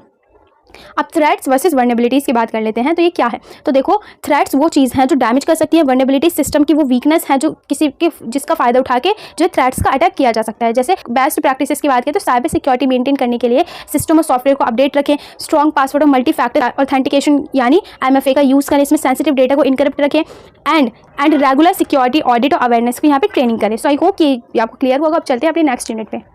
तो यूनिट 11 है साइबर सिक्योरिटी मेजर्स। ठीक है, जिसमें सबसे पहली यूनिट हमारी इनकरप्शन, सिस्टमैटिक वर्सेस एसिस्टमैटिक। ठीक है, तो इनकरप्शन का मतलब होता है नॉर्मल रीडेबल डेटा को एक सीक्रेट कोड में जो है कन्वर्ट कर देना। ठीक है, ताकि अगर कोई हैकर उस डेटा को हैक भी कर ले तो वो उसको सही तरीके से ना समझ सके। सिर्फ जिस इंडिविजुअल के पास वो कलेक्ट की होगी वही उस डेटा को जो है दोबारा नॉर्मल फॉर्म में कर सकता है। इनकरप्शन जो है दो टाइप के होते हैं, पहला होता है यहाँ पे सिस्टमैटिक इनकरप्शन और दूसरा होता है एसिस्टमैटिक इनकरप्शन। तो एक एक करके हम यहाँ पे दोनों को समझेंगे। ठीक है, तो सिस्टमैटिक इनकरप्शन में एक ही की यूज़ होती है, इस की से डेटा को लॉक भी होता है और डेटा अनलॉक भी होता है। ठीक है, इसका सबसे बड़ा एडवांटेज ये है कि ये बहुत फास्ट होता है, लेकिन प्रॉब्लम ये है अगर हैकर को इसकी की मिल गई तो एक ही बार में पूरे डेटा को वो लीक यहाँ पे हो सकता है पूरा डेटा। कहते हैं यहाँ पे सिस्टमैटिक इनक्रिप्शन की। तो देखो इसमें क्या होता है, दो कीज होती हैं, एक पब्लिक की होती है, एक होती है प्राइवेट की। पब्लिक की सबके हाथ में शेयर की जाती है, सबको शेयर की जाती है, लेकिन प्राइवेट की जो है वो सिर्फ ओनर के पास होती है। पब्लिक के पास जो है डेटा इनक्रिप्ट होता है और सिर्फ प्राइवेट की से ही वो डेटा को डिक्रिप्ट कर सकते हैं। ये मेथड बहुत स्लो होता है लेकिन सिक्योरिटी इसमें बहुत ज़्यादा स्ट्रॉन्ग होती है। जैसे इनके डिफरेंसेस को समझ लेते हैं, यहाँ से इनके बीच में क्या डिफरेंसेस हैं। तो देखो सिस्टमैटिक इंक्रिप्शन में एक की का यूज़ किया जाता है, उसकी स्पीड भी तेज़ होती है, लेकिन एसिस्टमैटिक इंक्रिप्शन में जो है दो कीज़ होती है, उसकी सिक्योरिटी जो होती है वो ज़्यादा ही सिक्योर होती है। ठीक है, अब बात करते हैं यहाँ पे digital signature versus electronic signature की। ये क्या होते हैं, दोनों का यूज़ डॉक्यूमेंटेशन को साइन करने के लिए होता है, लेकिन दोनों सेम नहीं होते। पहले बात कर, डिजिटल सिग्नेचर क्रिप्टोग्राफी के थ्रू बनाया जाता है। ये वेरीफाई करता है कि डॉक्यूमेंट ओरिजिनल है या कोई चेंज तो नहीं किया। ये ऑथेंटिकेशन, इंटीग्रिटी और नॉन रेपुटेशन प्रोवाइड करता है। ये लीगली भी बहुत ज़्यादा क्या होता है, स्ट्रॉन्ग माना जाता है। एग्जाम्पल जैसे इनकम टैक्स रिटर्न या गवर्नमेंट डॉक्यूमेंट्स को डिजिटल सिग्नेचर सर्टिफिकेट से साइन करना। ठीक है, फिर बात करते हैं यहाँ पे इलेक्ट्रॉनिक सिग्नेचर की। तो इलेक्ट्रॉनिक सिग्नेचर किसी भी इलेक्ट्रॉनिक फॉर्म की सिग्नेचर हो सकता है, जैसे ईमेल के एंड में नाम को टाइप करना हो गया, स्क्रीन पर सिग्नेचर ड्रॉ करना हुआ, या फिर स्कैन सिग्नेचर अपलोड करना। ये ऑथेंटिकेशन देता है, लेकिन इसमें सिक्योरिटी डिजिटल सिग्नेचर जितनी स्ट्रॉन्ग नहीं होती। सो अब बात करते हैं हम यहाँ पे फायरवॉल एंड ऑथेंटिकेशन की। तो देखो फायरवॉल की बात करते हैं, ये क्या होता है, तो एक सिक्योरिटी वॉल की तरह काम करता है। ये कंप्यूटर और इंटरनेट के बीच खड़ा रहता है। ये डिसाइड करता है कि कौन सा डेटा अंदर आएगा, कौन सा ब्लॉक होगा। इससे हैकर और वायरसेस को रोका जा सकता है। ठीक है, इसमें वायरफॉल की कुछ टाइप्स है, जैसे यहाँ हो गया पैकेट फिल्टरिंग वायरफॉल हो गया, ठीक है, स्टेटफुल इंस्पेक्शन वायरफॉल हो गया, फायरवॉल हो गया, देन प्रॉक्सी फायरवॉल है, नेट जनरेशन फायरवॉल है। ठीक है, अब बात करते हैं ऑथेंटिकेशन की। तो देखो ऑथेंटिकेशन का मतलब होता है किसी यूजर की आइडेंटिटी को वेरीफाई करना। ऑथेंटिकेशन के कुछ कॉमन मेथड है यहाँ पे, जिसमें पहले समथिंग यू नो से पासवर्ड या फिर पिन, फिर समथिंग यू हैव यानी जैसे ATM कार्ड या फिर OTP टोकन, तो फिर आता है समथिंग यू आर जैसे फिंगरप्रिंट्स एंड या फिर फेस रिकॉग्निशन, और सबसे सिक्योर मेथड है मल्टी फैक्टर ऑथेंटिकेशन या फिर MFA, जिसमें पासवर्ड के साथ OTP या फिंगरप्रिंट का भी यूज़ किया जाता है। ओके, सो बात करते हैं यहाँ पे नेक्स्ट है मालवेयर, जिसमें वायरस, वॉर्म एंड ट्रोजन होता है। मालवेयर का मतलब होता है ऐसे सॉफ्टवेयर जो कंप्यूटर को नुकसान पहुंचा सकते हैं। इसके 3 इंपॉर्टेंट टाइप्स होते हैं। पहला है वायरस। तो देखो वायरस किसी फाइल के साथ अटैच होता है, जब इन्फेक्टेड फाइल ओपन होती है तो वायरस भी जो है एक्टिवेट हो जाता है या ये फाइल को डैमेज कर सकता है, जैसे फाइल इन्फेक्टर वायरस हो गया। फिर वर्म की बात करें तो वर्म किसी फाइल के बिना भी नेटवर्क में खुद से जो है स्प्रेड हो जाता है, ये सिस्टम को स्लो कर देता है और नेटवर्क को ओवरलोड कर सकता है, जैसे कॉन्फिगर हो गया। ट्रोजन हॉर्स की बात करें तो ट्रोजन देखने में नॉर्मल सॉफ्टवेयर लगता है लेकिन अंदर से डेंजरस होता है, ये हैकर को उनका एक्सेस कर सकता है, खुद तो कॉपी नहीं करता लेकिन जो हैकर है उसके क्या करता है उसको एक्सेस दे देता है यहाँ से, जैसे हो गया ज़ियोस ट्रोजन हो गया। ठीक है, देखो मालवेयर से बचने के लिए एंटीवायरस इंस्टॉल करके रखें, सॉफ्टवेयर को अपडेट रखें, अननोन फाइल्स को ओपन ना करें। ठीक है, फायरवॉल जो है इनेबल रखें अपना, एंड यूजर अवेयरनेस बहुत ज़्यादा इसके अंदर क्या है ज़रूरी है। सो बात करते हैं यहाँ पे SSL एंड सिक्योर कम्युनिकेशन की। तो देखो SSL का फुल फॉर्म है सिक्योर सॉकेट लेयर। ये ब्राउजर और वेबसाइट के बीच कम्युनिकेशन को सिक्योर बनाता है। SSL डेटा को एन्क्रिप्ट करता है, इससे हैकर डेटा को बीच में से रीड नहीं कर सकते। SSL वेबसाइट की आइडेंटिटी को वेरीफाई करता है, इसी वजह HTTPS और लॉक आइकन जो वो दिखाई देता है। तो इसकी बेनिफिट्स की बात करें तो इसमें डेटा इंक्रिप्शन होता है, डेटा इंटीग्रिटी होती है, वेबसाइट ऑथेंटिकेशन होता है, ठीक है, कस्टमर ट्रस्ट होता है, बेटर SEO रैंकिंग होती है। जैसे आप अमेजोन या फ्लिपकार्ट पर पेमेंट करते हैं तो जो वेबसाइट HTTPS यूज़ करती है जिससे आपकी पेमेंट, और ये वेबसाइट जो है वो HTTP जो है वो यूज़ करती है जिससे आपकी पेमेंट की जो डिटेल है वो क्या रहती है, सिक्योर रहती है। सो अब यहाँ से बात करते हैं हम थ्रेट्स एंड वल्नरेबिलिटीज़ की। थ्रेड मैंने आपको बता दिया था क्या थी, एंड वल्नरेबिलिटीज़ जो थी मैंने आपको बता दी थी। इसकी बेस्ट प्रैक्टिसेस मैं आपको बता दी थी, यानी साइबर सिक्योरिटी मेंटेन करने के लिए हमेशा कौन कौन से रूल्स इनको फॉलो करना चाहिए। तो सॉफ्टवेयर को रेगुलरली अपडेट करें, स्ट्रॉन्ग पासवर्ड का यूज़ करें, मल्टी फैक्टर ऑथेंटिकेशन को क्या करके रखें, इनेबल करके रखें, रेगुलर बैकअप लें अपने डिवाइस का, एंड सेंसिटिव डेटा को इनक्रिप्ट करें, एंड सिक्योरिटी अवेयरनेस इसमें मेंटेन करके रखें। सो आई होप ये यूनिट आपको क्लियर हुई होगी। अब चलते हैं अपनी नेक्स्ट यूनिट पे। Unit 12 IT act 2000। ठीक है, सबसे पहले हम समझेंगे कि ये एक्ट है क्या। तो देखो ये एक्ट इंफॉर्मेशन टेक्नोलॉजी एक्ट 2000 है। ये इंडिया का पहला साइबर लॉ है। ये एक्ट साल 2000 में जो है लागू किया गया था। इसमें जो है मेन पर्पस इलेक्ट्रॉनिक रिकॉर्ड्स और डिजिटल ट्रांजैक्शन को लीगल रिकॉग्निशन देना था। ठीक है, इस एक्ट का जो ऑब्जेक्टिव था वो ये था कि इलेक्ट्रॉनिक रिकॉर्ड्स जो लीगल उनको वैलिडिटी दी जाए, ई कॉमर्स और ई गवर्नेंस को यहाँ पे सपोर्ट किया जाए, एंड साइबर क्राइम्स को डिफाइन करा जाए और उनके लिए पनिशमेंट बताई जाए। ठीक है, डिजिटल सिग्नेचर का यहाँ पे लीगल फ्रेमवर्क दिया गया, ऑनलाइन डेटा और इलेक्ट्रॉनिक ट्रांजैक्शन को यहाँ पे सिक्योर बनाया गया। जैसे अगर आप ऑनलाइन शॉपिंग करते हैं या UPI से पेमेंट करते हैं तो उन ट्रांजैक्शंस को लीगल प्रोटेक्शन IT एक्ट के थ्रू मिलती है। ठीक है, अब बात करते हैं यहाँ पे IT अमेंडमेंट एक्ट 2008 की। ये क्या था, तो देखो इसकी बात करते हैं। तो ये क्या था, टेक्नोलॉजी को बढ़ाने के साथ नए साइबर क्राइम्स भी जो है बढ़ते जा रहे थे, तो इसलिए 2008 में IT एक्ट में जो है अमेंडमेंट किया गया था। इस अमेंडमेंट में कुछ इंपॉर्टेंट पॉइंट्स हैं, जिसमें पहला है नए साइबर ऑफेंस इसमें ऐड किए गए थे। पनिशमेंट और जो है ज़्यादा स्ट्रिक्ट हो गई थी इसके अंदर। डिजिटल सिग्नेचर सर्टिफिकेट्स और जो भी स्ट्रॉन्ग लीगल सपोर्ट्स इसमें दिए गए थे। डेटा प्रोटेक्शन से रिलेटेड प्रोविजन ऐड किए गए। आइडेंटिटी थेफ्ट्स और साइबर जो है यहाँ पे टेररिज्म जैसे ऑफेंस यहाँ पे इंक्लूड किए गए। जैसे अगर कोई किसी का आधार या बैंक डिटेल चुराने का जो है चुरा का मिसयूज़ करता है तो उसके खिलाफ IT अमेंडमेंट एक्ट 2008 के अंदर एक्शन जो है वो लिया जाएगा। ठीक है, अब इसके कुछ की फीचर्स है, जिनकी की प्रोविजंस एक्ट हैं IT के, उनकी बात करते हैं वो कौन कौन से हैं। इसमें पहला है लीगल रिकॉग्निशन सेक्शन 4 के अंदर इलेक्ट्रॉनिक रिकॉर्ड और डिजिटल सिग्नेचर को लीगल रिकॉग्निशन दिलाया गया है यहाँ से, मतलब ऑनलाइन डॉक्यूमेंट्स भी जो है कोर्ट में वैलिड होंगे। फिर आते हैं यहाँ पे डिजिटल सिग्नेचर, जो सेक्शन 5 में आता है। अगर डिजिटल सिग्नेचर प्रिस्क्राइब्ड कंडीशन को फॉलो करते हैं तो उसकी legal value handwritten signature के क्या होगी, बराबर होगी। फिर यहाँ पे सर्टिफाइंग अथॉरिटीज़, यानी जो कि सेक्शन 17 में था, गवर्नमेंट सर्टिफाइंग अथॉरिटीज़ को अपॉइंट करती है जो डिजिटल सिग्नेचर सर्टिफिकेट्स को इशू करते हैं। ठीक है, फिर था secure electronic record, section 7, secure electronic records data की ऑथेंटिसिटी और इंटीग्रिटी को मेंटेन करके रखता है। देन फिर था ई कॉमर्स, सेक्शन 10, यानी इसमें क्या होता है, इलेक्ट्रॉनिक कॉन्ट्रैक्ट भी जो है लीगल वैलिड होंगे, इसमें ये था। फिर जैसे अमेजोन ने फ्लिपकार्ट पर ऑर्डर प्लेस करना एक वैलिड इलेक्ट्रॉनिक कॉन्ट्रैक्ट है, इस तरीके से। फिर था इंटरमीडिएरीज, सेक्शन 79, ऑनलाइन प्लेटफॉर्म जैसे सोशल मीडिया या ई कॉमर्स वेबसाइट को कुछ लीगल प्रोटेक्शन दी गई अगर उनकी कोई डायरेक्ट गलती ना हो तब। फिर था डेटा प्रोटेक्शन, जो सेक्शन 43A में था। कंपनीज को यूजर्स का सेंसिटिव पर्सनल डेटा की सिक्योरिटी मेंटेन करनी होती है इसके अंदर। अगर कंपनी सिक्योरिटी मेंटेन नहीं करती और डेटा लीक हो जाता तो कंपनी क्या होगी, इसके लिए रिस्पॉन्सिबल होगी। सो बात करते हैं यहाँ पे पेनल्टीज़, जिसने क्या किया, पेनल्टीज़ एंड ऑफेंसेस के बारे में। तो देखो सबसे पहला है इसमें कौन कौन से, मतलब अब कि साइबर क्राइम में उनकी कौन कौन सी पनिशमेंट है। इसमें पहला यहाँ पे section 65, tampering with computer source, यानी अगर कोई कंप्यूटर के ओरिजिनल सोर्स कोड को बदलता है या डिलीट करता है तो उसको पनिशमेंट यहाँ पे मिलेगी। मैक्सिमम पनिशमेंट उसे 3 साल की जेल या फिर 2 लाख रुपये तक का उसको क्या देना पड़ेगा, फाइन देना पड़ेगा, या फिर दोनों चीज़ें होंगी। दैन सेक्शन 66, हैकिंग, किसी सिस्टम में बिना परमिशन घुसना हैकिंग कहलाता है, ये आप सबको पता है। इसके लिए 3 साल तक की जेल, 5 लाख या फिर 5 लाख तक का फाइन या दोनों हो सकता है। फिर सेक्शन 66 से आइडेंटिटी थेफ्ट, यानी किसी और का पासवर्ड, आधार या डिजिटल सिग्नेचर यूज़ करके क्या करना है, आइडेंटिटी थेफ्ट होता है। ठीक है, जिसमें पनिशमेंट 3 साल की जेल या 1 लाख तक रुपए का फाइन हो सकता है। सेक्शन 66D, यानी चीटिंग बाय पर्सोनेशन, यानी इंटरनेट के थ्रू किसी और किसी और को बनकर जो है फ्रॉड करना, कोई और इंडिविजुअल बनके क्या करना, फ्रॉड करना, जैसे फेक कस्टमर केयर बनके पैसे लेना। इसमें 3 साल की जेल या 1 लाख तक का जो है फाइन हो सकता है। फिर आता है section 66E violation of privacy, यानी किसी की प्राइवेट फोटो इन्फॉर्मेशन बिना परमिशन के शेयर करना भी क्या है, साइबर क्राइम है।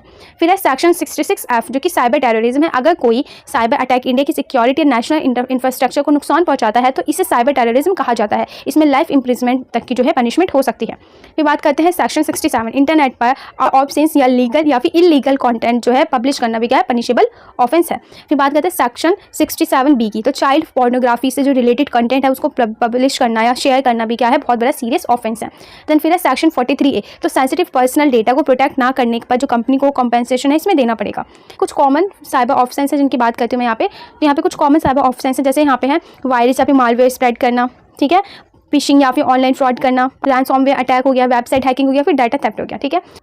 सो अब बात करें यहाँ पे legal validity of digital signature, कि डिजिटल सिग्नेचर की जो है लीगली वैलिडिटी क्या होती साइनर की कंट्रोल में हो, डेटा से लिंक्ड हो वो, ठीक है। डेटा में जो है चेंज होने पर सिग्नेचर अगर इनवैलिड हो जाए या फिर वैलिड डिजिटल सिग्नेचर का सर्टिफिकेट यूज़ किया गया हो, जैसे इनकम टैक्स रिटर्न फाइल करते वक्त जो है डिजिटल सिग्नेचर का यूज़ किया जाता है इस तरीके से। साइबर अपीलेट ट्रिब्यूनल एक लीगल अथॉरिटी थी, एजुकेटिंग ऑफिसर के डिसीजन के अगेंस्ट अपील सुनती थी। इसमें कुछ मेन फीचर्स, इसके कुछ मेन फंक्शन थे, जैसे पेनल्टी से रिलेटेड अपील सुनना, कंपनसेशन के केसेस को देखना, आईटी एक्ट से रिलेटेड डिस्प्यूट्स को सॉल्व करना। अगर किसी इंडिविजुअल को कैट के डिसीजन से भी है प्रॉब्लम है तो वो हाई कोर्ट में जो है अपील कर सकता है। सो आई होप कि यूनिट आपको अच्छे से क्लियर हुई होगी। अब चलते हैं अपनी नेक्स्ट यूनिट पे। सो यूनिट 13 है हमारे पास ई टेलिंग, ठीक है। तो ई टेलिंग का मतलब होता क्या है, तो ये क्या है, इलेक्ट्रॉनिक है। ई टेलिंग का मतलब है ई का मतलब है इलेक्ट्रॉनिक, बाकी क्या है, रीटेलिंग, ठीक है। तो ये क्या होता है, इसका मतलब होता है प्रोडक्ट या सर्विस को डायरेक्टली कस्टमर को है बेचना। मतलब जब कोई प्रोडक्ट या सर्विसेज को इंटरनेट के थ्रू ऑनलाइन स्टोर की हेल्प से कस्टमर तक सेल करता है तो उस प्रोसेस को ई टेलिंग कहा जाता है। इसमें कस्टमर को किसी फिजिकल शॉप पर जाने की जरूरत नहीं होती, वो सिर्फ अपना मोबाइल या लैपटॉप ओपन करता है, वेबसाइट या ऐप पर प्रोडक्ट को देखता है, ऑर्डर प्लेस कर देता है, पेमेंट इसमें हो जाती है। उसके बाद जो प्रोडक्ट है डायरेक्टली उसके घर तक डिलीवर हो जाता है, ठीक है। अब इसके कुछ फीचर्स हम की बात करते हैं, जिसमें पहला है ऑनलाइन शॉपिंग विया वेबसाइट और मोबाइल ऐप्स, यानी सबसे पहले फीचर्स में ये है शॉपिंग जो है वेबसाइट या मोबाइल एप्लीकेशन के थ्रू होती है। आज हर कंपनी की वेबसाइट या मोबाइल ऐप होती है। कस्टमर घर बैठे प्रोडक्ट जो है सर्च करता है, उसकी डिटेल देखता है, उसको ऑर्डर प्लेस कर देता है और पेमेंट भी वहाँ पे डन हो जाती है, यानी शॉपिंग के लिए यहाँ पे मार्केट जाने की जरूरत नहीं पड़ती। फिर फीचर 2 है यहाँ पे wide range of products and brands, यानी ऑनलाइन ब्रांड्स में जो में प्रोडक्ट्स और ब्रांड की बहुत बड़ी जो है वैरायटी अवेलेबल होती है। ऑफलाइन शॉप में जगह लिमिटेड होती है, इसलिए हर प्रोडक्ट रखना वहाँ पे पॉसिबल नहीं होता। लेकिन ऑनलाइन प्लेटफॉर्म पे हज़ारों नहीं बल्कि लाखों करोड़ों जो प्रोडक्ट्स अवेलेबल होते हैं, ठीक है, लाखों प्रोडक्ट्स हैं अवेलेबल होते हैं। कस्टमर अपनी चॉइस के अकॉर्डिंग इजीली बेस्ट प्रोडक्ट वहाँ से सिलेक्ट कर सकता है। देन फिर यहाँ पे ग्लोबल रीच एंड अवेलेबिलिटी, तो देखो इसका मतलब है कि ऑनलाइन शॉपिंग दुनिया के किसी भी कोने और किसी भी टाइम पे हम इसको कर सकते हैं, चाहे दिन हो या रात हो, चाहे संडे हो या हॉलीडे हो। ऑनलाइन स्टोर जो हमेशा ओपन रहते हैं, हर घंटे हर दिन। फोर्थ फीचर यहाँ पे सिक्योर डिजिटल पेमेंट ऑप्शन, यानी ई टेलिंग में पेमेंट डिजिटली जो है की जाती है, डेबिट कार्ड से, क्रेडिट कार्ड से, यूपीआई से, नेट बैंकिंग या फिर वॉलेट से, ठीक है। अब बात करते हैं यहाँ पे फिफ्थ फीचर, यहाँ पे home delivery and order tracking, यानी मेरे को जो है प्रोडक्ट खुद लेने नहीं जाना पड़ता, प्रोडक्ट सीधा उनके घर पर जो है डिलीवर हो जाता है। साथ ही कस्टमर अपने ऑर्डर को वहाँ पे ट्रैक भी कर सकता है, यानी प्रोडक्ट भी वो है, यानी प्रोडक्ट अभी वेयर हाउस में है या कोरियर पार्टनर के पास या फिर कोरियर पार्टनर के पास या डिलीवरी के लिए निकल चुका है, ये सब इन्फॉर्मेशन उसको उसके ऐप पर उसको मिल जाती है। देन फिर आता है यहाँ पे सिक्स्थ है यहाँ पे easy return and refund policies. अगर कस्टमर को प्रोडक्ट पसंद नहीं आता या फिर वो डैमेज है या फिर वो रॉन्ग आइटम्स को डिलीवर हुआ है तो प्रोडक्ट को वो रिटर्न कर सकता है। रिटर्न के बाद कंपनी रिफंड या फिर रिप्लेसमेंट उसको प्रोवाइड करती है। फिर आते हैं यहाँ पे पर्सनलाइज्ड रिकमेंडेशन, यानी ऑनलाइन प्लेटफॉर्म कस्टमर की जो शॉपिंग हिस्ट्री उसको एनालाइज करता है, उसके इंटरेस्ट के हिसाब से नए प्रोडक्ट जो सजेस्ट करता है। जैसे अगर आप रनिंग शूज़ देख रहे हैं, ऐप आपको स्पोर्ट्स शूज़ और स्पोर्ट्स एसेसरीज जो है रिकमेंड करेगा। इससे कस्टमर का एक्सपीरियंस जो है और भी ज़्यादा बेटर हो जाता है। अब बात करते हैं इसके एडवांटेजेस की, तो पहला यहाँ पे कन्वीनियंस एंड टाइम सेविंग। तो सबसे पहले जो सबसे बड़ा एडवांटेज हो गया कन्वीनियंस का, कस्टमर घर बैठे ही शॉपिंग कर सकता है, ट्रैफिक में जाने की कोई ज़रूरत नहीं पड़ती, लाइन में नहीं खड़ा होना पड़ता, और इससे क्या होता है टाइम भी बचता है। फिर आता है यहाँ पे वाइडर प्रोडक्ट चॉइस, यानी ऑनलाइन स्टोर पर जो है बहुत सारे प्रोडक्ट अवेलेबल होते हैं। कस्टमर इजीली किसी भी प्रोडक्ट को कंपेयर कर सकता है कि बेस्ट प्रोडक्ट वहाँ पे चूज़ करने में इसको हेल्प मिलती है। फिर है कॉम्पिटिटिव प्राइसिंग। ऑनलाइन कंपनीज़ में कंपटीशन बहुत ज़्यादा होता है, इसी वजह से कंपनीज जो है डिस्काउंट और ऑफर जो है ज़्यादा देती हैं। कस्टमर को प्रोडक्ट कंपैरेटिवली कम वहाँ पे प्राइस को वो कंपेयर कर सकता है। देन फिर है कंपैरिजन शॉपिंग इज ईजी, यानी ऑनलाइन शॉपिंग जो है एक बड़ा बेनिफिट ये होता है इसका कि कस्टमर एक ही प्रोडक्ट को अलग अलग वेबसाइट पर कंपेयर कर सकता है, प्राइस कंपेयर कर सकता है, रिव्यू देख सकता है, रेटिंग चेक कर सकता है और फिर वो बेस्ट डिसीजन उसके अकॉर्डिंग ले सकता है। फिर आता है लोअर ऑपरेटिंग सिस्टम, यानी ऑनलाइन बिजनेस का जो बहुत बड़ा जो शोरूम है उसकी ज़रूरत नहीं पड़ती, इसमें स्टाफ की कंपैरेटिवली कम ज़रूरत पड़ती है, रेंट और इलेक्ट्रिसिटी के एक्सपेंसेस भी कम होते हैं, इसी वजह से ऑपरेटिंग कॉस्ट भी क्या है, कम है। देन ग्लोबल मार्केट एक्सेस, यानी ऑनलाइन बिजनेस सिर्फ एक सिटी या कंट्री तक जो है लिमिटेड नहीं होता, बल्कि कंपनी अपने प्रोडक्ट को दुनिया भर के सभी कस्टमर तक यहाँ पे पहुँचा सकती है। फिर आते हैं बेटर कस्टमर एक्सपीरियंस, यानी फास्ट डिलीवरी है, फास्ट रिटर्न है, पर्सनलाइज्ड रिकमेंडेशन है, डिस्काउंट है, हर घंटे हर दिन यहाँ पे अवेलेबिलिटी है, तो ये सब कस्टमर को एक बेटर शॉपिंग एक्सपीरियंस प्रोवाइड करती हैं। ठीक है, अब बात करते हैं यहाँ पे डिसएडवांटेज की, किसका डिसएडवांटेज क्या है। तो पहले no physical examination of products, यानी ऑनलाइन शॉपिंग में कस्टमर प्रोडक्ट को टच या फिर चेक नहीं कर सकता, सिर्फ प्रोडक्ट की फोटो देखेगा, डिस्क्रिप्शन देख सकता है और डिसीजन उसकी बेसिस पे उसे लेना पड़ता है। ठीक है, अब बात करते हैं delivery time and shipping charges की। तो ऑफलाइन शॉपिंग में प्रोडक्ट जो है तुरंत मिल जाता है, लेकिन ऑनलाइन शॉपिंग में क्या होता है, डिलीवरी के लिए वहाँ पे वेट करना पड़ता है, टाइम लगता है, कभी कभी शिपिंग चार्जेस भी जो है एक्स्ट्रा देने पड़ते हैं। Then risk of fraud and data theft, यानी अगर कस्टमर फेक वेबसाइट से शॉपिंग करे तो ये क्या हो सकता है, उसकी बैंकिंग डिटेल्स भी हम फ्रॉड वेबसाइट पर एंटर करनी पड़ती हैं, तो ये अपनी तो यहाँ पे क्या होगा, बैंकिंग डिटेल्स भी उस वेबसाइट पर एंटर करनी पड़ेंगी, जिससे क्या होगा, वहाँ से डेटा लीक हो सकता है और फाइनेंशियल फ्रॉड यहाँ पे हो सकता है, उसका रिस्क यहाँ पे बढ़ जाता है। फिर आता है return process can be difficult, यानी हर बार जो है रिटर्न प्रोसेस जो है ईजी नहीं होती, कभी कभी जो रिटर्न अप्रूवल है वो टाइम पर नहीं मिलता, कभी रिफंड लेट मिलता है और कभी कभी रिप्लेसमेंट जो है उसमें डिले हो जाता है। फिर dependence on internet and technology, यानी ई टेलिंग पूरी तरह से इंटरनेट और टेक्नोलॉजी पे डिपेंड करता है। अगर इंटरनेट डाउन हो जाए, वेबसाइट क्रैश हो जाए, या सर्वर जो है या फिर सर्वर में कोई इशू हो जाए तो शॉपिंग वहाँ पे पॉसिबल नहीं होती। अब बात करते हैं लेस पर्सनल इंटरेक्शन, यानी ऑनलाइन शॉपिंग में कस्टमर और जो सेलर उनको फेस टू फेस उनकी बात नहीं हो पाती। फिर बात करते हैं क्वालिटी में नॉट मैच एक्सपेक्टेशन, यानी कभी ऑनलाइन दिखाया जाने वाला जो प्रोडक्ट है एक्चुअल डिलीवर प्रोडक्ट के डिफरेंट उसके हिसाब से काफ़ी ज़्यादा डिफरेंट होता है, कलर अलग हो जाता है, साइज़ डिफरेंट होता है, क्वालिटी एक्सपेक्टेशन उसके अकॉर्डिंग नहीं होती, तो इसी वजह से कस्टमर जो है डिसअपॉइंट हो जाते हैं। ई टेलिंग ट्रेडिशनल रिटेलिंग की। ठीक है, तो सबसे पहले आता है यहाँ पे प्लेस ऑफ बिजनेस। तो देखो, ट्रेडिशनल रिटेलिंग में कस्टमर को शॉपिंग करने के लिए फिजिकल शॉप या फिर शोरूम पे जाना पड़ता है, लेकिन ई टेलिंग में कस्टमर घर बैठे ही मोबाइल या लैपटॉप से उसकी मदद से शॉपिंग कर सकता है। फिर आता है पे वर्किंग आवर्स की। तो ट्रेडिशनल शॉपिंग की जो ओपनिंग और क्लोजिंग है वो टाइमिंग फिक्स्ड होती है, लेकिन सुबह 10 बजे से रात 9 बजे तक, लेकिन ई टेलिंग में जो है वेबसाइट जो है हमेशा हर दिन हर घंटे जो है ओपन रहती है। देन थर्ड पॉइंट है यहाँ पे प्रोडक्ट वैरायटी। तो ऑफलाइन स्टोर में स्पेस लिमिटेड होता है, इस वजह से प्रोडक्ट यहाँ पे ज़्यादा अवेलेबल नहीं होते, लेकिन ऑनलाइन स्टोर जो होते हैं वहाँ पे लाखों प्रोडक्ट होते हैं, बहुत सारे प्रोडक्ट्स होते हैं, ब्रांड्स होती है एक ही प्लेटफॉर्म पे, तो इसलिए वहाँ पे अवेलेबिलिटी भी ज़्यादा होती है। कस्टमर इंटरेक्शन की बात करें तो ट्रेडिशनल रिटेलिंग में जो है कस्टमर डायरेक्टली शॉपकीपर से बात कर सकता है, क्वेश्चन पूछ सकता है, प्रोडक्ट को टच करके देख सकता है, लेकिन ई टेलिंग में क्या होता है, इंटरेक्शन वेबसाइट या ऐप के थ्रू ही हो पाता है, फेस टू फेस कम्युनिकेशन नहीं होता। डिलीवरी की बात करें तो ऑफलाइन शॉपिंग में कस्टमर प्रोडक्ट को तुरंत ले जाता है, लेकिन ऑनलाइन शॉपिंग में प्रोडक्ट के आने में जो है टाइम लग जाता है, वेट करना पड़ता है। कॉस्ट की बात करें तो ट्रेडिशनल स्टोर का रेंट जो है, इलेक्ट्रिसिटी और स्टाफ जो है उसमें ज़्यादा खर्चा है, लेकिन ई टेलिंग में ऑपरेटिंग कॉस्ट जो है कंपैरेटिवली कम होती है। अब बात करते हैं यहाँ पे 7 C's ऑफ रिटेल मिक्स की। यहाँ पे कौन कौन से 7 C's है रिटेल मिक्स, इसमें क्या पहला है कन्वीनियंस। कन्वीनियंस का मतलब है कस्टमर के लिए शॉपिंग जो है ईजी बनाना, शॉपिंग को ईजी बनाना। वेबसाइट ईजी होनी चाहिए, प्रोडक्ट्स जल्दी मिलने चाहिए, चेकआउट प्रोसेस सिंपल होनी चाहिए, जिससे ईजी शॉपिंग होने में क्या हो, कस्टमर को आसानी हो, वो सेटिस्फाई हो। देन सेकंड यहाँ पे कस्टमर वैल्यू, यानी कस्टमर को उसके पैसे के बदले अच्छी क्वालिटी और रीजनेबल वहाँ पे प्राइस मिलना चाहिए। अगर कस्टमर की वैल्यू अच्छी मिलेगी तो वो दोबारा वहीं से शॉपिंग करेगा। फिर कॉस्ट टू कंज्यूम कस्टमर, यानी सिर्फ प्रोडक्ट की प्राइस इंपॉर्टेंट नहीं होती, बल्कि shipping charges, taxes, delivery charges, ये सब मिला के भी कस्टमर को टोटल कॉस्ट बना के देनी पड़ती है।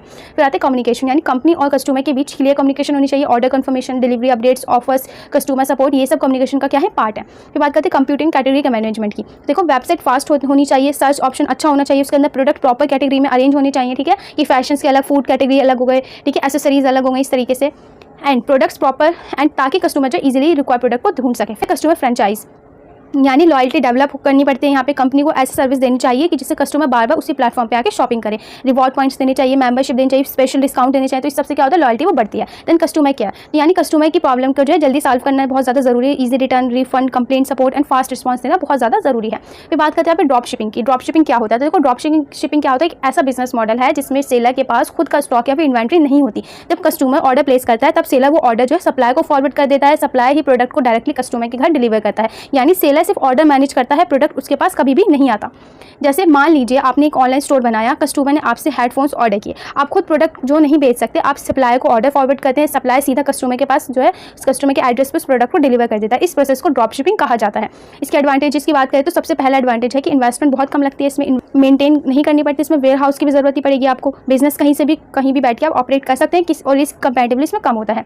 डिसएडवांटेजेस की बात करें तो इसमें प्रॉफिट मार्जिन कम मिलता है, ठीक है, सप्लायर पर पूरी डिपेंडेंसी रहती है, डिलीवरी डिले हो सकती है, क्वालिटी कंट्रोल सेलर के हाथ में होता है, एंड सप्लायर मिस्टेक करेगा तो कस्टमर जो है सेलर को ही ब्लेम करता है इसमें। ये ऑप्शंस, ये क्या है, ये इसका मतलब होता है जब इंटरनेट के थ्रू ऑनलाइन ऑक्शंस कंडक्ट करना, यानी बायर और सेलर फिजिकली एक जगह प्रेजेंट नहीं होते, सब बाइडिंग ऑनलाइन, सभी बाइडिंग क्या होती है, ऑनलाइन होती है। जब सबसे ज़्यादा बाइडिंग लगता है उसको प्रोडक्ट, जिसकी सबसे ज़्यादा बिड लगती है उसको प्रोडक्ट मिल जाता है। जैसे मान लो एक रेयर पेंटिंग है जिसकी ऑनलाइन ऑक्शंस लगे, यानी बोली लगी है उसकी, ठीक है, स्टार्टिंग प्राइस 50,000, फिर एक बार 55,000 बोलता है, फिर एक 60, फिर एक तीसरा बोलता है 70। तो इसमें बोली जब खत्म हो जाती है वो हाईएस्ट बिड होती है जिसपे जो है बोली लगाई जाती है। तो विनर जो होता है, जो हाईएस्ट अमाउंट पे करता है, वो कौन होता है, विनर, ठीक है। तो इस प्रोसेस को क्या कहा जाता है, ई ऑक्शंस कहा जाता है। इसके एडवांटेजेस की बात करें तो सबसे पहला एडवांटेज ग्लोबल पार्टिसिपेशन होता है, कोई भी कहीं से भी बैठ के पार्टिसिपेट कर सकता है, ठीक है। कंपटीशन बढ़ता है, इससे सेलर को बेटर प्राइस मिलते हैं, इससे एंड प्राइस ट्रांसपेरेंट होते हैं, यानी सबके सामने होते हैं, एंड टाइम भी इसमें सेव होता है।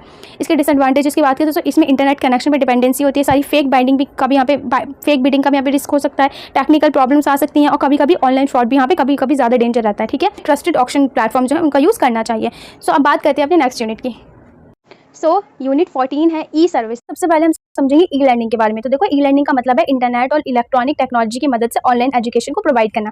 जैसे कि आप अभी जो है यूट्यूब पे इस लेक्चर को देख रहे हो, तो ये क्या है, एक तरीके की ई लर्निंग है, यानी स्टूडेंट को क्लासरूम जाना जरूरी नहीं पड़ता, इसमें घर बैठी मोबाइल या लैपटॉप की या फिर कंप्यूटर के ऐप से वो पढ़ सकते हैं। जैसे कि अभी आप ये मेरी जो वीडियो है, या तो आप लैपटॉप में देख रहे हो, कंप्यूटर में देख रहे हो, टैबलेट में देख रहे हो, फोन में देख रहे हो, ठीक है। तो आज के टाइम में ऑनलाइन लर्निंग बहुत ही पॉपुलर हो चुकी है, क्योंकि इसमें फ्लेक्सिबिलिटी और कन्वीनियंस जो है दोनों मिलता है।